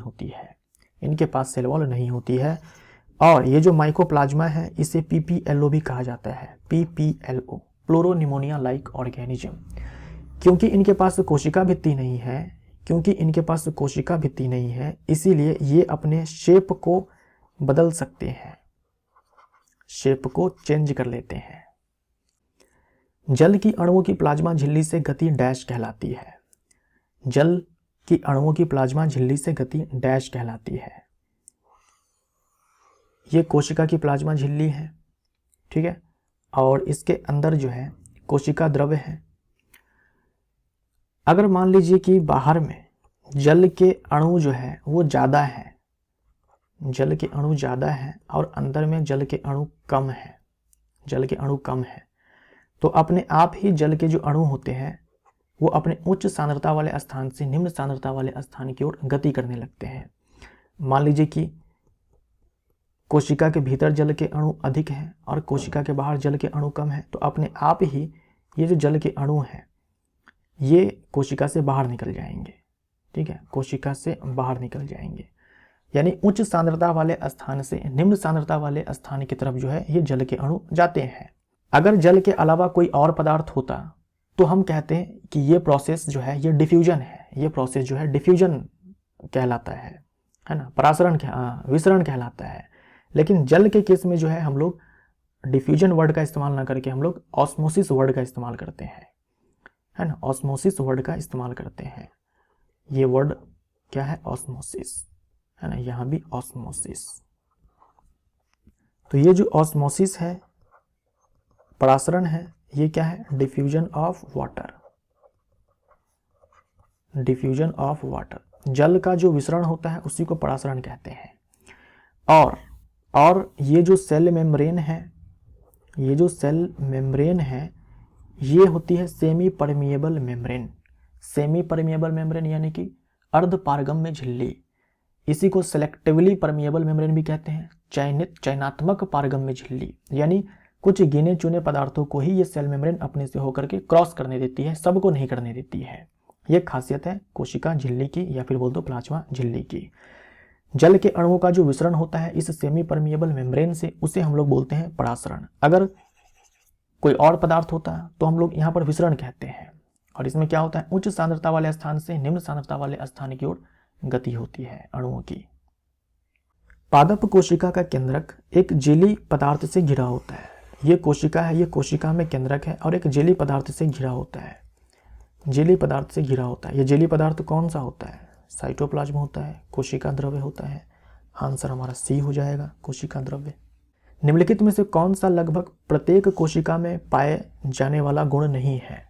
प्रत्येक कोशिका में पाया जाने वाला गुण नहीं है, तो यह है कोशिका भित्ति। कोशिका भित्ति जो है हर कोशिका में नहीं मिलती है, जैसे कि जंतु कोशिका में नहीं मिलती है, ठीक है। बाकी ये सारे तो हर कोशिका में मिलेंगे। वैज्ञानिक परकिंजे नहीं पुरकिंजे होता है। वैज्ञानिक पुरकिंजे द्वारा निम्नलिखित में से किस शब्दावली का सृजन किया गया था? तो जो प्रोटोप्लाज्म शब्द है ये दिया था पुरकिंजे ने, प्रोटोप्लाज्म की खोज की थी डुजार्डिन ने। निम्नलिखित में से पादप कोशिकाओं का कौन सा भाग चयनात्मक पारगम्य होता है? चयनात्मक पारगम्य होता है। देखिए पादप कोशिका में कोशिका भित्ति भी होती है, कोशिका झिल्ली भी होती है, लेकिन जो कोशिका झिल्ली होती है वो होती है चयनात्मक पारगम्य, सेलेक्टिवली परमिएबल मेम्ब्रेन। जो मैंने आपसे थोड़ी देर पहले कहा ना SPM कि ये चयनात्मक पारगम्य झिल्ली है, या फिर बोल दो अर्ध पारगम्य झिल्ली है। गिने चुने पदार्थों को ही अपने से होकर के क्रॉस करने देती है। कौन? जो कोशिका झिल्ली होती है, जो कोशिका झिल्ली होती है, कोशिका भित्ति नहीं, कोशिका झिल्ली। यूकैरियोटिक कोशिकाओं में RNA का संश्लेषण डैश होता है। RNA का संश्लेषण डैश होता है। ये कोशिका है, ये कोशिका का मान लीजिए कि केंद्रक है। इस केंद्रक में हमें मालूम है कि DNA होता है। क्या होता है? DNA होता है। ये है DNA, ये है DNA। इसी DNA से जो है आपका बनता है mRNA। क्या बनता है? mRNA। इस प्रोसेस को ट्रांसक्रिप्शन कहा जाता है, ट्रांसक्रिप्शन कहा जाता है। तो हमारा आंसर यहाँ पर क्या होना चाहिए? न्यूक्लियस। डी हमारा आंसर। यही mRNA जो है ये न्यूक्लियस से बाहर आएगा, है ना, ये न्यूक्लियस से बाहर आएगा और फिर यहाँ से बनेगा प्रोटीन, और तब इस प्रोसेस को ट्रांसलेशन कहा जाएगा। ट्रांसलेशन कहा जाएगा, ट्रांसलेशन। फंजाई जगत के बहुत से जीवों की कोशिका भित्तियां डैश कहलाने वाली एक कठोर जटिल शर्करा से बनी होती है। शर्करा बोले तो शुगर, और शुगर बोले तो कार्बोहाइड्रेट। कार्बोहाइड्रेट। तो जो कवक की कोशिका भित्ति होती है वो काइटिन से बनी होती है। डी हमारा आंसर, काइटिन से बनी होती है। कोशिका सिद्धांत का प्रस्ताव देने वाले वैज्ञानिक का नाम बताइए। देखिए जो सेल थ्योरी है, जो कोशिका सिद्धांत है, सबसे पहली बार इस कोशिका सिद्धांत को दिया था दो वैज्ञानिकों ने मिलकर के। एक थे श्लाइडन साहब,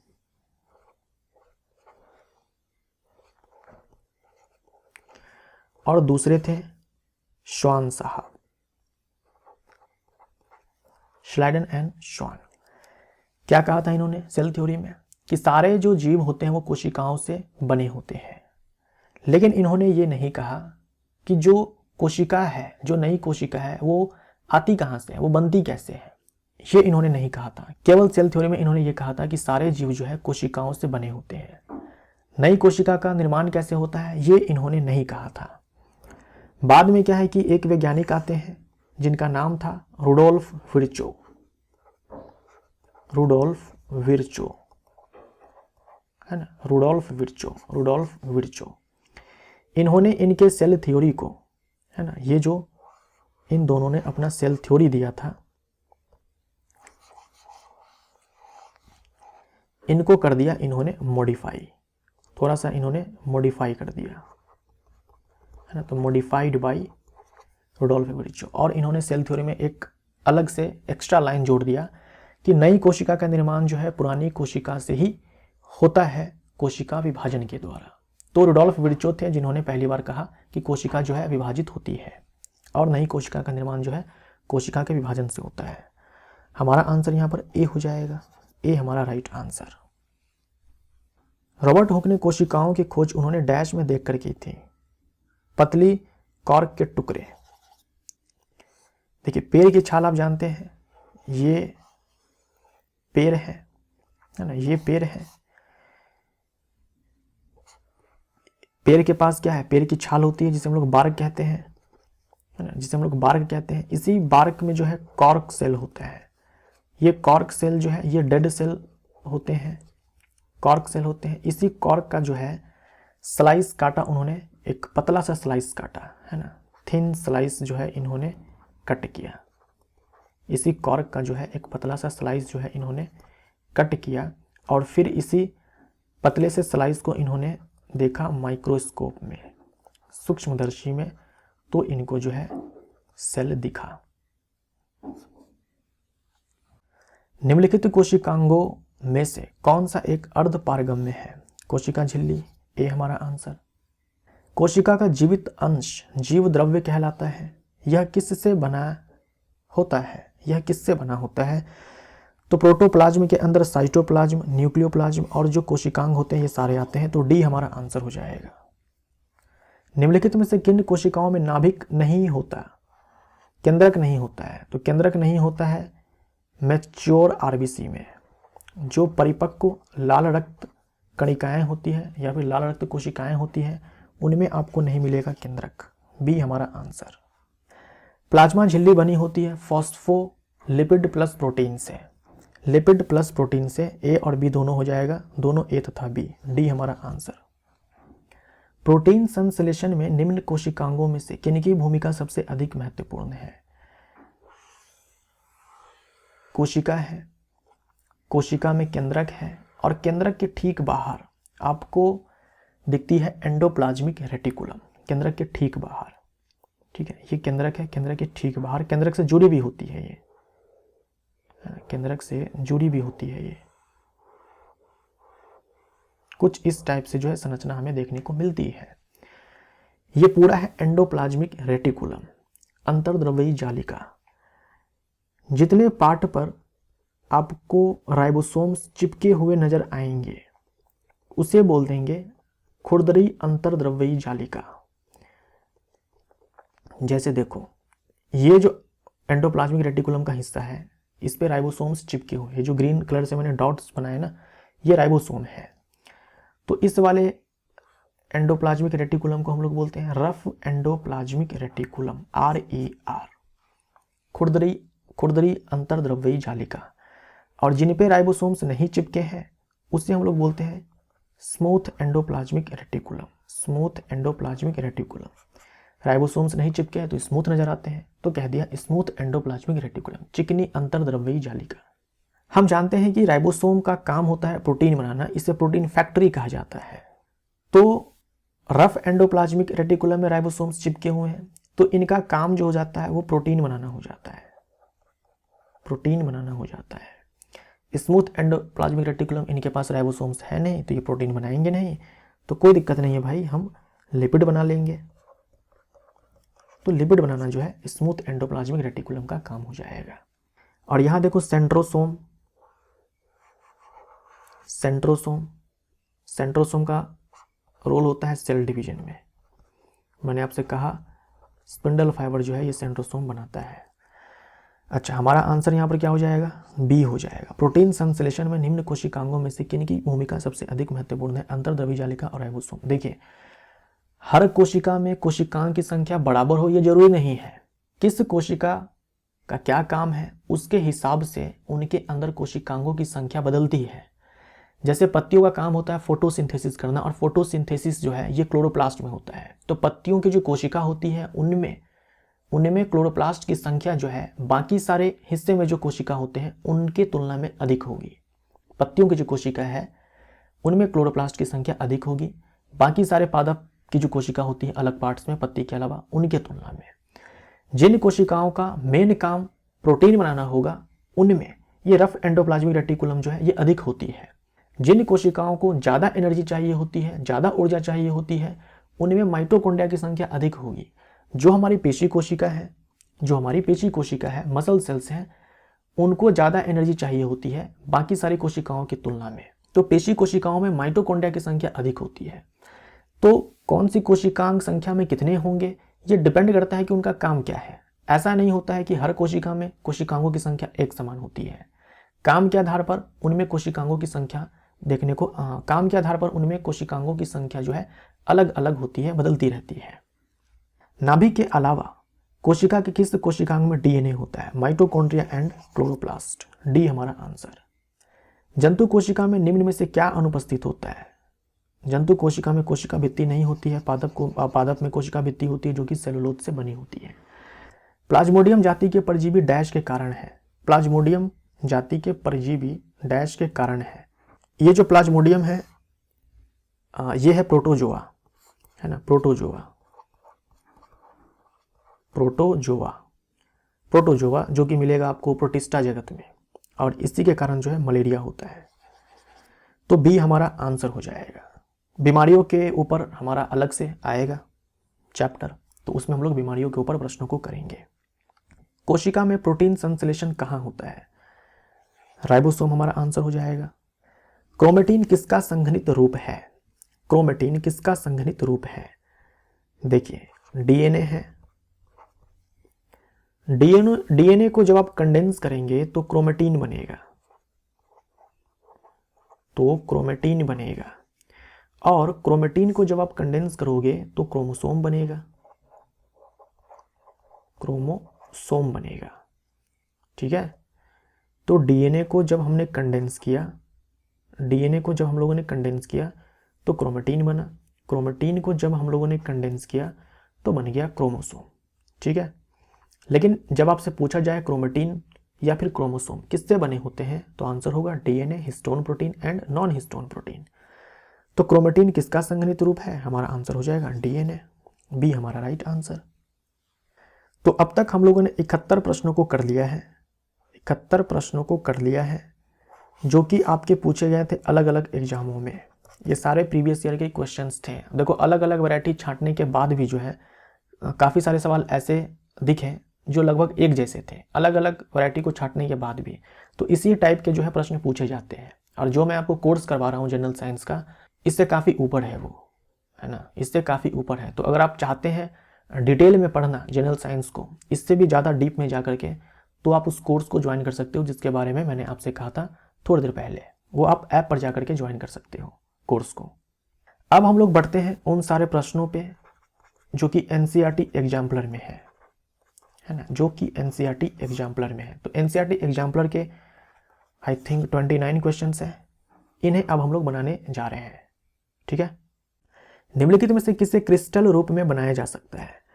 क्रिस्टल रूप में, क्रिस्टल रूप कहने का मतलब सॉलिड पार्टिकल के रूप में हम इसको ढाल देंगे, है ना, सॉलिड पार्टिकल के रूप में। देखो ये बहुत सारे, मान लो कि वायरस है, हमने क्या कर दिया, इसको सॉलिड पार्टिकल बना दिया, ऐसे क्रिस्टल बना दिया, जैसे चीनी का क्रिस्टल होता है, नमक क्रिस्टल होता है, ठीक वैसे ही बहुत सारे वायरस को लेकर के हम लोगों ने क्या किया, क्रिस्टल बना दिया। तो ये वायरस हो जाएगा। हम वायरस को ही क्रिस्टल रूप दे सकते हैं, वायरस को ही हम लोग क्रिस्टलाइज कर सकते हैं। हम लोग बैक्टीरिया को या फिर किसी दूसरे लिविंग सेल को हम लोग नहीं कर पाएंगे। अगर हम किसी लिविंग सेल को जो है क्रिस्टलाइज करने जाएंगे तो वो लिविंग सेल जो है डेड हो जाएगी, मर जाएगी। लेकिन वायरस क्या है, क्रिस्टलाइज कर दो, रख दो इसको वर्षों तक जो है इसको क्रिस्टलाइज करके रख दो, वो निर्जीव बन करके पड़ा रहेगा। लेकिन जैसे आप उसको डालेंगे ना लिविंग सेल में, वापस से सजीव हो जाएगा। ये खासियत है वायरस के पास। तो क्रिस्टलाइज हम कर सकते हैं वायरस को, बैक्टीरिया को करेंगे क्रिस्टलाइज, वो मर जाएगा। कोशिका फूल जाएगी यदि, कोशिका फूल जाएगी यदि, जैसे मान लीजिए कि ये कोशिका है, ये कोशिका है, और होता ये है कि कोशिका के बाहर जल की सांद्रता, जल के अणुओं की सांद्रता अधिक है, और कोशिका के भीतर जल के अणुओं की सांद्रता कम है।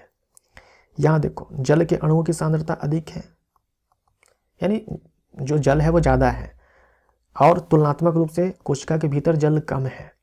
तो कोशिका जो है परासरण विधि, जल जो है परासरण विधि के द्वारा ऑस्मोसिस के जरिए ये कोशिका के भीतर पहुंच जाएगा। उसके बाद क्या होगा, ये कोशिका फूल जाएगी, ये कोशिका फूल जाएगी। तो हम बोलते हैं कि कोशिका जो है टर्जिड हो गई है ना, कोशिका जो है टर्जिड हो गई है। तो कोशिका के बाहर चारों ओर उपस्थित जल के अणुओं की सांद्रता कोशिका के भीतर जल के अणुओं की सांद्रता से अधिक हो, ये हमारा आंसर सही हो जाएगा। बाकी ये सारे आंसर जो है गलत हो जाएंगे। बाहर अधिक होगी जल के अणुओं की सांद्रता, अंदर में कम होगी, तभी जाकर के जो जल है अपने उच्च सांद्रता वाले स्थान से निम्न सांद्रता वाले स्थान की ओर जाएगा, इस कोशिका झिल्ली के द्वारा, जो कि अर्धपारगम्य झिल्ली है, और इसी प्रोसेस को हम लोग ऑस्मोसिस कहते हैं। गुणसूत्र बने होते हैं, गुणसूत्र बने होते हैं DNA, histone and non histone. Histone protein है, नॉन हिस्टोन प्रोटीन है, तो डीएनए हमारा आंसर हो जाएगा। नॉन हिस्टोन प्रोटीन मतलब हिस्टोन प्रोटीन के अलावा बाकी सारे जो प्रोटीन है वो भी थोड़े बहुत मात्रा में होते हैं क्रोमोसोम में। इनमें से कौन सा कार्य राइबोसोम का नहीं है? राइबोसोम का कार्य नहीं है। यह प्रोटीन अणुओं के निर्माण में सहायता करता है, ये तो सही है। यह एंजाइमों के निर्माण में सहायता करता है, सही हो जाएगा, क्योंकि जो आपके होते हैं एंजाइम्स, जो आपके होते हैं एंजाइम्स, ये आपके होते हैं प्रोटीन्स, है ना, ये आपके होते हैं प्रोटीन्स। तो हम बोल सकते हैं एंजाइम के निर्माण में सहायता करता है। भाई प्रोटीन की कमी हो जाए, एंजाइम की कमी हो जाएगी। प्रोटीन बनाता कौन है? राइबोसोम बनाता है। तो हम बोल सकते हैं एंजाइम राइबोसोम बनाता है। एंजाइम बनाने में राइबोसोम हेल्प करता है प्रोटीन बना करके। यह हार्मोन के निर्माण में सहायता करता है, गलत हो जाएगा। यह मंड यानी कि स्टार्च अणुओं के निर्माण में सहायता करता है, गलत हो जाएगा। 1 और 2 हमारा आंसर हो जाएगा। ए हमारा राइट आंसर है। कौन सा कार्य राइबोसोम का नहीं है? तो मैंने तो बता दिया कि कौन सा है, नहीं है। सी हमारा आंसर। 3 और 4 नहीं है। इनमें से किसका संबंध अंतर्द्रव्यी जालिका से नहीं है ना? एंडोप्लाज्मिक रेटिकुलम से नहीं है। यह केंद्रक एवं कोशिका द्रव के बीच प्रोटीन के लिए अभिगमन चैनल की तरह कार्य करता है। यह कोशिका द्रव के विभिन्न क्षेत्रों के बीच पदार्थों को पहुंचाता है। यह ऊर्जा उत्पादन का स्थल हो सकती है। यह कोशिका के कुछ जैव रासायनिक क्रियाओं का स्थल हो सकती है। देखो इनमें जो सी है, ये साफ साफ हमें पता चल रहा है कि ये काम तो नहीं है, क्योंकि ये जो काम है ये माइटोकॉन्ड्रिया का है। ये माइटोकॉन्ड्रिया का है, ये माइटोकॉन्ड्रिया का है। तो हमारा आंसर यहां पर सी हो जाएगा। परासरण की कुछ परिभाषाएं नीचे दी गई है, इन्हें सावधानी से पढ़िए और सही परिभाषा चुनिए। सही परिभाषा चुनिए। परासरण क्या होता है? Diffusion of water. परासरण क्या होता है? Diffusion of water. Osmosis, diffusion of water. और इसमें क्या होता है? जो जल के अणु हैं वो अपने उच्च सांद्रता वाले स्थान से, उच्च सांद्रता वाले स्थान से निम्न सांद्रता वाले स्थान की ओर जाते हैं through semi permeable membrane. Semi permeable membrane के द्वारा, अर्धपारगम्य झिल्ली के द्वारा। तो अर्धपारगम्य झिल्ली से होकर जल के अणुओं का अधिक सांद्रता वाले क्षेत्र से निम्न सांद्रता वाले क्षेत्र की ओर जाना हमारा आंसर 1 हो जाएगा। पादप कोशिका में जीव द्रव्य कुंचन को इस तरह परिभाषित किया जाता है। जीव द्रव्य कुंचन को हम लोग प्लाज्मोलिसिस कहते हैं, प्लाज्मोलिसिस कहते हैं या प्लाज्मोलाइसिस कहते हैं। इसमें क्या होगा? देखिए हमने एक कंटेनर लिया हुआ है, इस कंटेनर में कोई सॉल्यूशन है। इस कंटेनर में मान लीजिए कि कोई सॉल्यूशन है, कोई सॉल्यूशन है।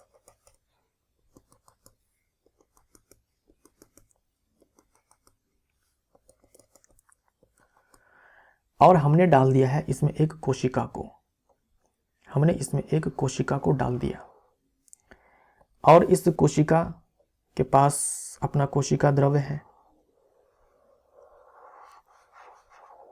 अगर ये सॉल्यूशन, अगर ये विलियन हाइपरटोनिक हो जाए, देखो प्लाज्मोलिसिस के बारे में कहा है कि ऐसा, प्लाज्मोलिसिस में क्या होता है परिभाषित करना है। पादप कोशिका में जीव द्रव्य कुंचन को इस तरह परिभाषित किया जाता है। तो अगर ये जो सॉल्यूशन है, जो विलियन है, विलियन बोले तो विलायक है, उसमें विलय पदार्थ डाला हुआ है, घोल है, अगर ये हाइपरटोनिक हो जाए, हाइपरटोनिक सॉल्यूशन हो जाए। अब देखो हाइपरटोनिक, हाइपोटोनिक ये सब क्या है? हम किसी न किसी दूसरे विलियन से जो है तुलना करके बताते हैं। अगर हम इसको हाइपरटोनिक सॉल्यूशन बोल रहे हैं तो इस कोशिका द्रव्य के रिस्पेक्ट में हम लोग बात कर रहे हैं। ठीक है, कि ये अगर हाइपरटोनिक सॉल्यूशन है मतलब ये हुआ कि इसमें सॉल्यूट ज़्यादा है, सॉल्यूट ज़्यादा है, सॉल्यूट का कंसंट्रेशन जो है ज़्यादा है। जैसे मान लीजिए 2 गिलास है, दोनों में आपने एक एक गिलास पानी लिया हुआ है। एक गिलास में जो पानी है उसमें आपने 1 चम्मच नमक डाला है, दूसरे वाले में 2 चम्मच डाला है। तो अगर हम तुलना करें तो जिसमें आपने 2 चम्मच नमक डाला है वो सॉल्यूशन हाइपरटोनिक है, जिसमें आपने 1 चम्मच नमक डाला है उसके तुलना में। यही चीज़ यहाँ पर आपको मैं कह रहा हूँ कि ये जो सॉल्यूशन है ये हाइपरटोनिक है, मतलब इसमें सॉल्यूट ज़्यादा है, वाटर जो है कम है, सॉल्यूट ज़्यादा है ना, सॉल्यूट ज़्यादा है, वाटर कम है। इसका मतलब ये नहीं है कि 1 गिलास पानी में आपने 1.5 गिलास नमक डाला है, नहीं, तुलनात्मक रूप से आपको बताना है। जो पहला गिलास है उसके तुलना में हाइपरटोनिक है, उसमें सॉल्यूट ज़्यादा है, उसमें 1 ही चम्मच था, इस वाले में 2 चम्मच है। और ये जो कोशिका है इसके भीतर सॉल्यूट कम है, इसके भीतर क्या है कि सॉल्यूट कम है और सॉल्वेंट ज़्यादा है। सॉल्वेंट हमारा यहाँ पर वाटर है, तो वाटर जो है यहाँ पर ज़्यादा है। अब देखो क्या होगा कि बाहर में, इसके बाहर में वाटर जो है कम है और अंदर में वाटर ज़्यादा है। तो ऐसे केस में क्या होगा कि जो वाटर है ये कोशिका से बाहर निकल जाएगा ऑस्मोसिस के जरिए, और फिर क्या होगा, पानी निकलने के बाद ये जो कोशिका है ये ऐसे सिकुड़ जाएगी, ये कोशिका ऐसे सिकुड़ जाएगी। अब देखो प्लांट सेल में कोशिका भित्ति भी होती है, तो चलो मैं कोशिका भित्ति भी बना देता हूँ यहाँ पे। ये बाहर में कोशिका भित्ति है, कोशिका भित्ति थोड़ी ना सिकुड़ेगी, ये तो रिजिड होती है ना। अब बस इतना ही पार्ट में साइटोप्लाज्म है। अब ये रहा साइटोप्लाज्म, पहले इतना साइटोप्लाज्म था, अब ये है। इसी को प्लाज्मोलिसिस कहते हैं, है ना। ये पूरा पार्ट खाली है, ये पूरा पार्ट जो है खाली है। पहले देखो कोशिका झिल्ली कोशिका भित्ति के बीच में गैप कम था, अब ज़्यादा है, क्योंकि कोशिका द्रव्य जो है संकुचित हो गई है। इसी को जीव द्रव्य कुंचन कहते हैं, इसी को जीव द्रव्य कुंचन कहते हैं। तो ये तब होगा जब हम कोशिका को डालेंगे किसमें, जब हम डालेंगे किसमें, हाइपरटोनिक सोल्यूशन में। अगर आप यहाँ पर देखो ऑप्शन ए और बी, तो ऑप्शन ए में कहा है अल्प पराशरी माध्यम में प्रद्रव्य झिल्ली का टूटना, यानी कोशिका झिल्ली का टूटना, अल्प पराशरी माध्यम में कोशिका द्रव्य का सिकुड़ना। तो ये ऑप्शन हमारा सही हो जाएगा, लेकिन यहाँ पर अल्प पराशरी लिखा हुआ है, केंद्रक द्रव्य का सिकुड़ना, इनमें से कोई नहीं। यहाँ पर कोई भी ऑप्शन सही नहीं है। यहाँ पर अगर आप एनसीईआरटी एग्जाम्पलर देखेंगे तो ऑप्शन आई थिंक बी दिया हुआ है, लेकिन ये बी तब होगा जब यहाँ पर अति पराशरी होगा। हाइपरटोनिक का मतलब होता है अति पराशरी। तो ये ऑप्शन हमारा सही हो जाएगा, लेकिन यहाँ पर अल्प पराशरी के स्थान पर हमें अति पराशरी करना पड़ेगा। अति परासारी, है ना, अति परासारी होगा यहाँ पर, यहाँ भी सारी होगा। अल्प परासारी का मतलब होता है हाइपोटोनिक, जबकि ये सिचुएशन बनेगा प्लाज्मोलाइसिस का हाइपरटोनिक सॉल्यूशन के केस में। निम्नलिखित में से किसके चारों ओर एकल झिल्ली का आवरण होता है। एकल झिल्ली का आवरण होता है, एक ही मेम्ब्रेन होता है। माइटोकॉन्ड्रिया में 2 होता है, ये आंसर नहीं होगा। रसधानी में 1 होता है, ये आंसर हो जाएगा। लाइसोसोम में 1 होता है, ये आंसर हो जाएगा। लवक में 2 होता है, ये आंसर हो जाएगा। तो करेक्ट आंसर हमारा बी भी है और सी भी है। जो करेक्ट आंसर है वो हमारा बी भी है और सी भी है, ठीक है। राजधानी की जो झिल्ली होती है उसे हम लोग टोनोप्लास्ट कहते हैं। राजधानी की जो झिल्ली होती है उसे हम लोग टोनोप्लास्ट कहते हैं। राजधानी की जो झिल्ली होती है उसे हम लोग टोनोप्लास्ट कहते हैं। मान लीजिए कि राजधानी है ना, ये पादप कोशिका के अंदर ये राजधानी है, ये राजधानी है, तो इसके झिल्ली को हम लोग क्या कहेंगे, टोनोप्लास्ट कहेंगे, टोनोप्लास्ट कहेंगे।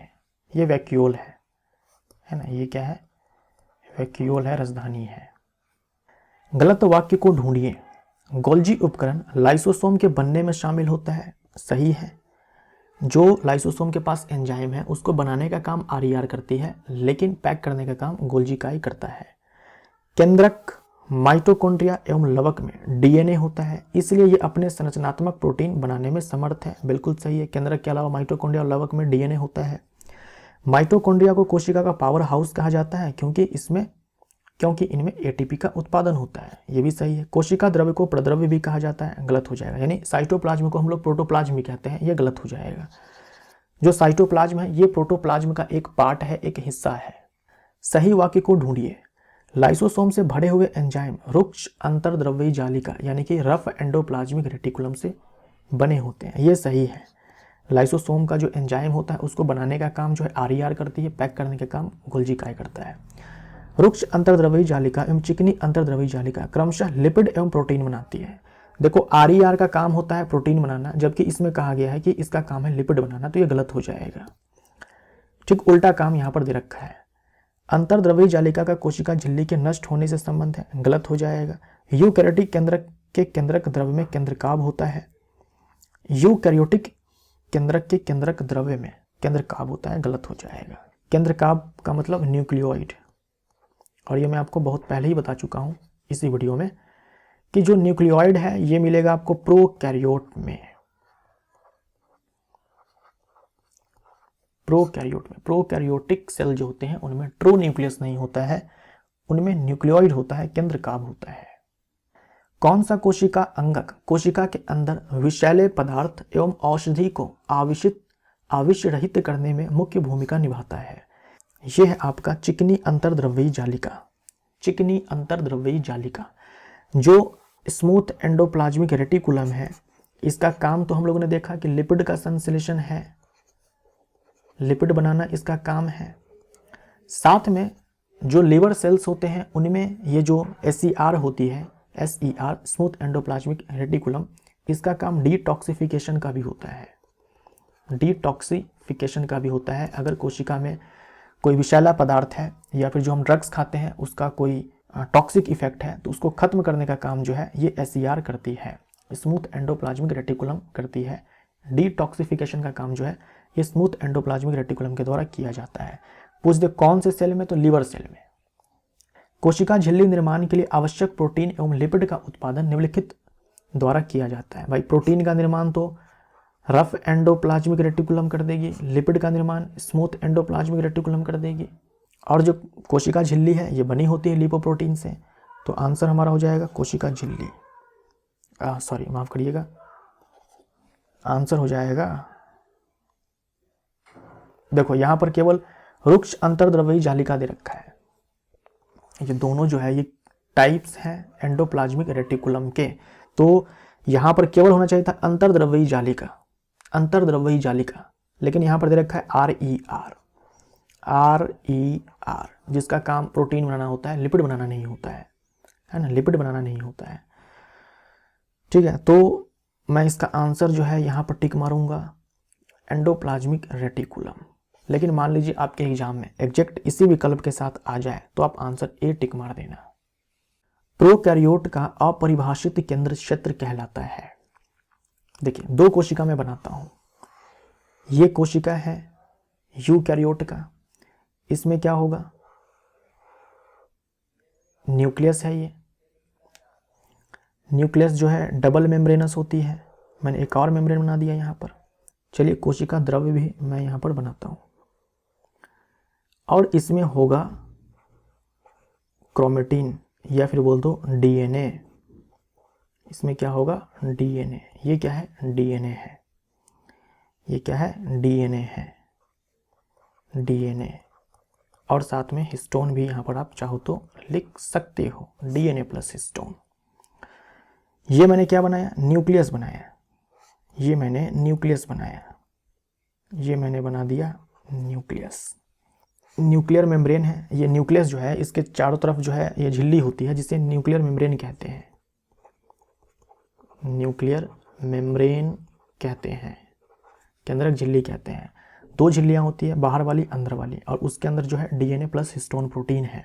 अब देखिए जो प्रोकैरियोटिक सेल होते हैं जैसे कि बैक्टीरियल सेल है ना, जो बैक्टीरिया है उसी की बात आप कर लो, प्रोकैरियोटिक है, उनमें क्या होगा, ये मैंने बना दिया प्रोकैरियोटिक सेल। अब देखो इसमें क्या होगा, इसमें ये जो केंद्रक झिल्ली है ये गायब हो जाएगी, ये जो केंद्रक झिल्ली है ये गायब हो जाएगी, ये सब गायब हो जाएगी। जो कोशिका द्रव है वो तो रहेगी, कोशिका द्रव तो सारी कोशिकाओं में रहने वाली है।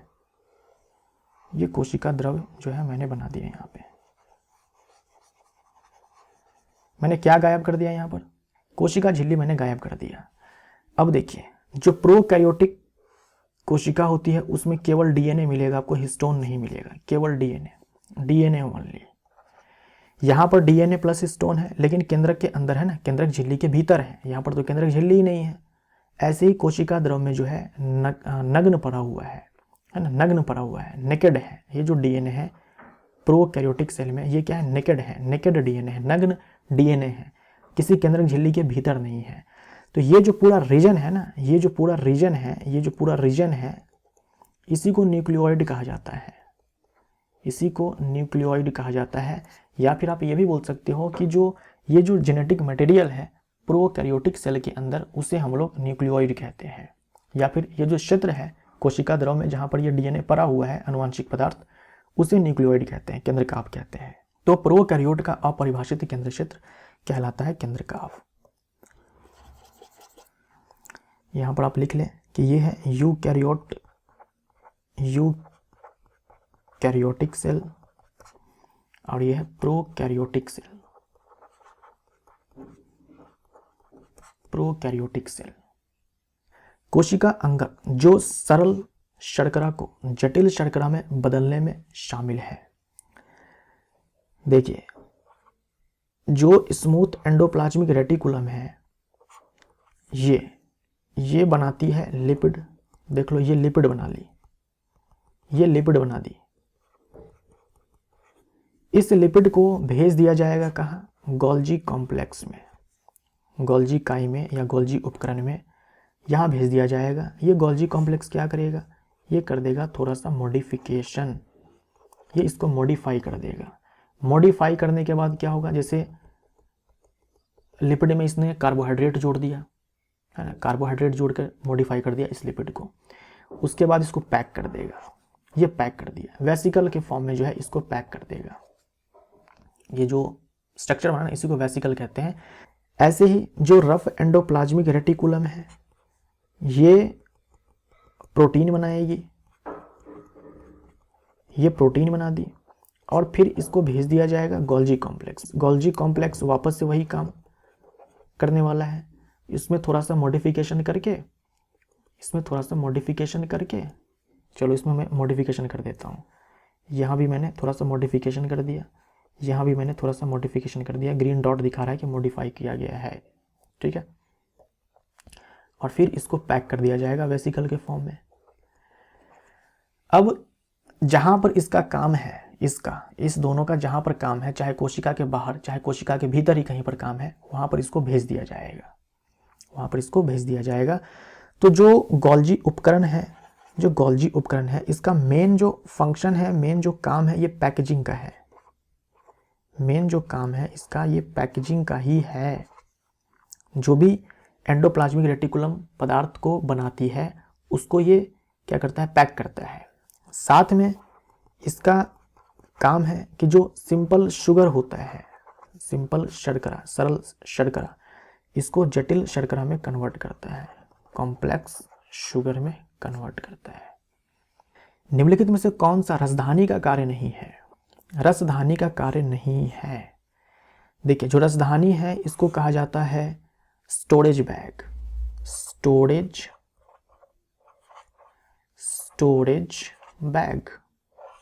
ये जो रसधानी है ये क्या है? स्टोरेज बैग है। अब स्टोरेज बैग है, स्टोर करने वाला बैग है भाई, तो क्या स्टोर करता है? तो ये स्टोर करता है वाटर, जो एक्सेस वाटर है कोशिका में, वाटर। उसके बाद ये स्टोर जो है ये करेगी एक्सक्रीटरी प्रोडक्ट, उत्सर्जी पदार्थ, एक्सक्रीटरी प्रोडक्ट। और क्या? सैप जो है ये स्टोर करती है। उसके अलावा क्या कर सकती है? जो भी अदर अनवांटेड मटेरियल है ना, अनवांटेड मटेरियल है उसको स्टोर करती है। कुछ यूजफुल मटेरियल्स भी स्टोर करती है, कुछ उपयोगी पदार्थ भी ये स्टोर कर सकती है, यूजफुल मटेरियल्स भी स्टोर कर सकती है। इसके अलावा पादप कोशिका के अंदर मैंने आपसे कहा कि सबसे बड़ा जो कोशिकांग है वो यही है, कौन? रसधानी। रसधानी जो है 90% वॉल्यूम, जो टोटल वॉल्यूम है कोशिका के पास, उसका 90% वॉल्यूम ये अकेले ही ले लेती है, रसधानी। तो मान लीजिए कि कोशिका, ये जो रसधानी है ये पूरी भरी हुई है अंदर से। अगर भरी हुई है तो क्या जो कोशिका है ये फूल नहीं जाएगी, है ना, ये फूल नहीं जाएगी। अगर ये रसधानी जो है ये भर करके पूरा फैल जाए कोशिका द्रव्य में, 90% तक जो है वॉल्यूम जो है ऑक्युपाई कर ले, तो बोल सकते हैं कि ये फूल जाएगी कोशिका। तो ये जो रसधानी है ये क्या करती है? ये स्फीति प्रदान करती है, टर्जिडिटी प्रोवाइड करती है, एंड रिजिडिटी जो है, दृढ़ता जो है प्रदान करती है। तो स्टोरेज का काम तो है ही, कोशिका को स्फीति एवं दृढ़ता प्रदान करना है ही, अपशिष्ट उत्सर्जन सही है, एक्सक्रीटरी प्रोडक्ट। गमन हमारा गलत आंसर हो जाएगा, यानी सवाल का उत्तर तो डी हो जाएगा, ये कार्य नहीं है राजधानी का। और ये जो राजधानी की मेम्ब्रेन है इसी को टोनोप्लास्ट कहा जाता है, टोनोप्लास्ट। अमीबा जिस प्रक्रिया के द्वारा भोजन प्राप्त करता है वह कहलाती है। अमीबा जिस प्रक्रिया के द्वारा भोजन प्राप्त करता है वह कहलाती है। जैसे मान लीजिए कि ये अमीबा है, अमीबा के बगल में देखो ये फूड है, ये फूड पार्टिकल है ना, ये अमीबा है, ये अमीबा है, ये फूड पार्टिकल है। इस अमीबा ने देखा इस फूड पार्टिकल को, इसका मन किया कि भाई मैं खा जाऊं इसको। तो ये अमीबा क्या करेगा, ये अमीबा जो है सबसे पहले अपना एक स्यूडोपोडिया बनाएगा।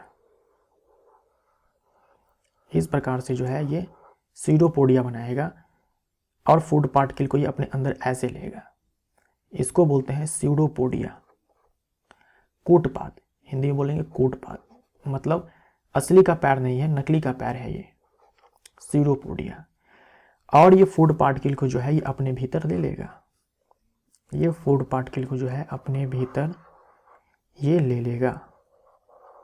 ये फूड पार्टिकल को देखो ये अपने भीतर ऐसे ले लिया, है ना, ये फूड पार्टिकल है।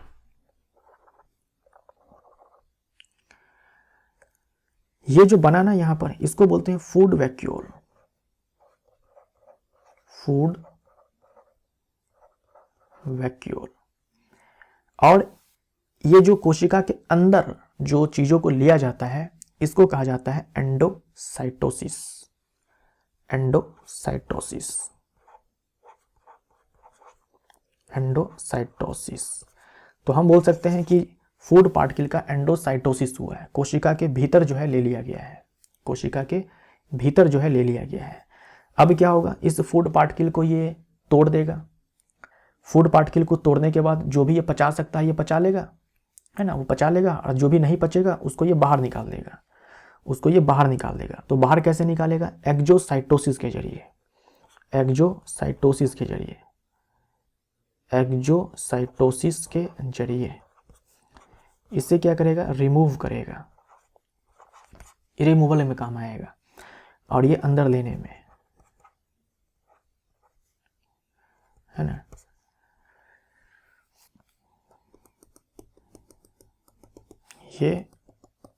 ये फूड वैक्यूल है।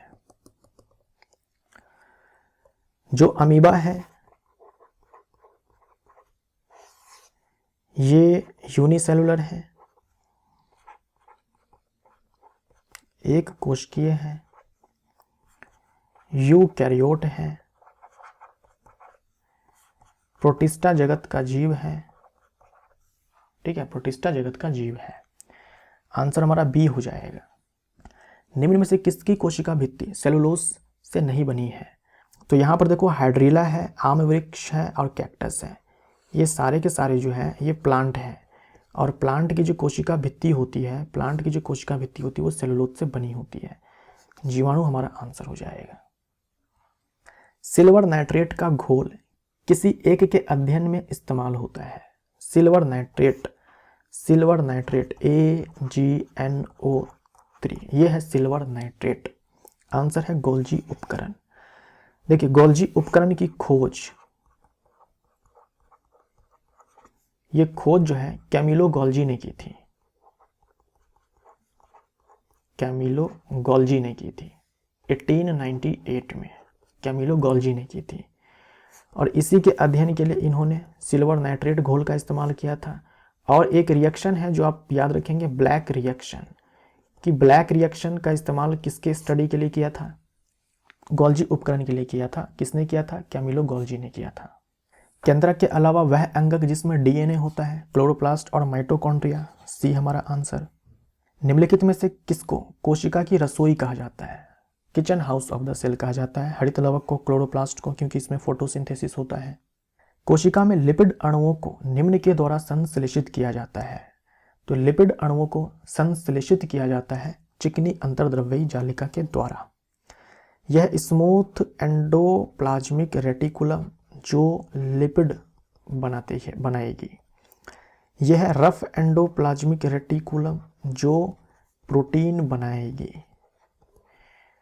और इन दोनों को पैक करने का काम ये गोल्जी का ही करेगा, है ना।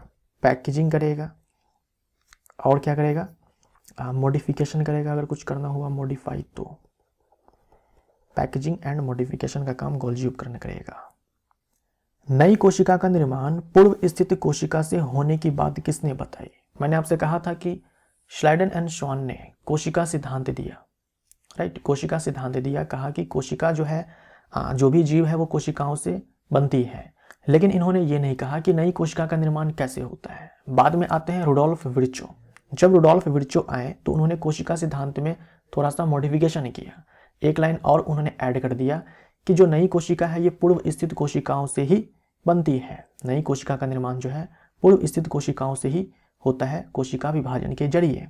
तो अब जो आधुनिक कोशिका सिद्धांत है उसमें श्लाइडन एंड श्वान ने जो कहा वो तो है ही, साथ में रुडोल्फ विर्चो ने ये जो लाइन जोड़ दिया ये भी है। तो विर्चो हमारा यहाँ पर आंसर हो जाएगा। कोशिका सिद्धांत निम्न द्वारा प्रतिपादित किया गया। अगर पूछा जाए सेल थ्योरी किसने दिया, कोशिका सिद्धांत किसने दिया, तो आंसर होगा श्लाइडन एंड श्वान ने। लेकिन अगर कहा जाए कि आधुनिक कोशिका सिद्धांत किसने दिया, तो उसी में एक और नाम जुड़ जाएगा, रुडोल्फ विर्चो का। रुडोल्फ विर्चो का केवल कोशिका सिद्धांत दे रखा है यहाँ पर, तो श्लाइडन एंड श्वान हो जाएगा। आधुनिक कोशिका सिद्धांत में विर्चो ने जो बात कही नई कोशिका का निर्माण पुरानी कोशिकाओं से ही होता है कोशिका विभाजन के जरिए, वो भी ऐड हो जाएगा, ठीक है। प्रोकैरियोटिक कोशिका में दिखने वाला एकमात्र कोशिका अंगक है। प्रोकैरियोटिक कोशिका में आपको जो है कोशिकांग के नाम पर केवल और केवल राइबोसोम दिखेगा। प्रोकैरियोटिक कोशिका में जो है एक महत्वपूर्ण संरचना होती है जिसको मीसोसोम कहा जाता है। जिसे क्या कहा जाता है, मीसोसोम कहा जाता है। Very very important. जिसे क्या कहा जाता है, मीसोसोम कहा जाता है। ये क्या है, मीसोसोम है ना, मीसोसोम है।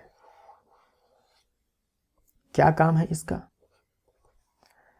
जो काम यूकैरियोटिक कोशिका में माइटोकॉन्ड्रिया के द्वारा किया जाता है वही काम जो है मीसोसोम कर देती है प्रोकैरियोटिक कोशिका में, ठीक है। तो हम बोल सकते हैं एक्ट लाइक, मतलब कार्य करता है माइटोकॉन्ड्रिया के जैसे। माइटोकॉन्ड्रिया के जैसा ये काम करता है। एक तो ये है। दूसरा, हेल्प्स इन सेल डिवीजन, कोशिका विभाजन में जो है ये मीसोसोम मदद करता है। बी हमारा यहाँ पर राइट आंसर है। कहाँ मिलेगा ये? प्रोकैरियोट्स में। जब भी मैं बोलूँ प्रोकैरियोट्स तो मतलब समझ जाना कि बैक्टीरिया की बात की जा रही है, ठीक है। वह अंगक जिसमें कोशिका भित्ति नहीं होती है। तो यहाँ पर कोशिका भित्ति नहीं होती है कहने का मतलब यही है कि जिनके पास अपना कोई मेम्ब्रेन नहीं होता है, जिसके पास अपनी कोई झिल्ली नहीं होती है। तो देखो गोल्जी उपकरण के पास अपनी झिल्ली होती है, हरितलवक के पास भी है, केंद्रक के पास भी है, राइबोसोम के पास नहीं है। ग्रेनुलर स्ट्रक्चर है, ये दाने जैसी संरचना होती है, अपनी कोई झिल्ली नहीं होती है। A answer. 1 माइक्रोमीटर होता है 10 पे पावर -6।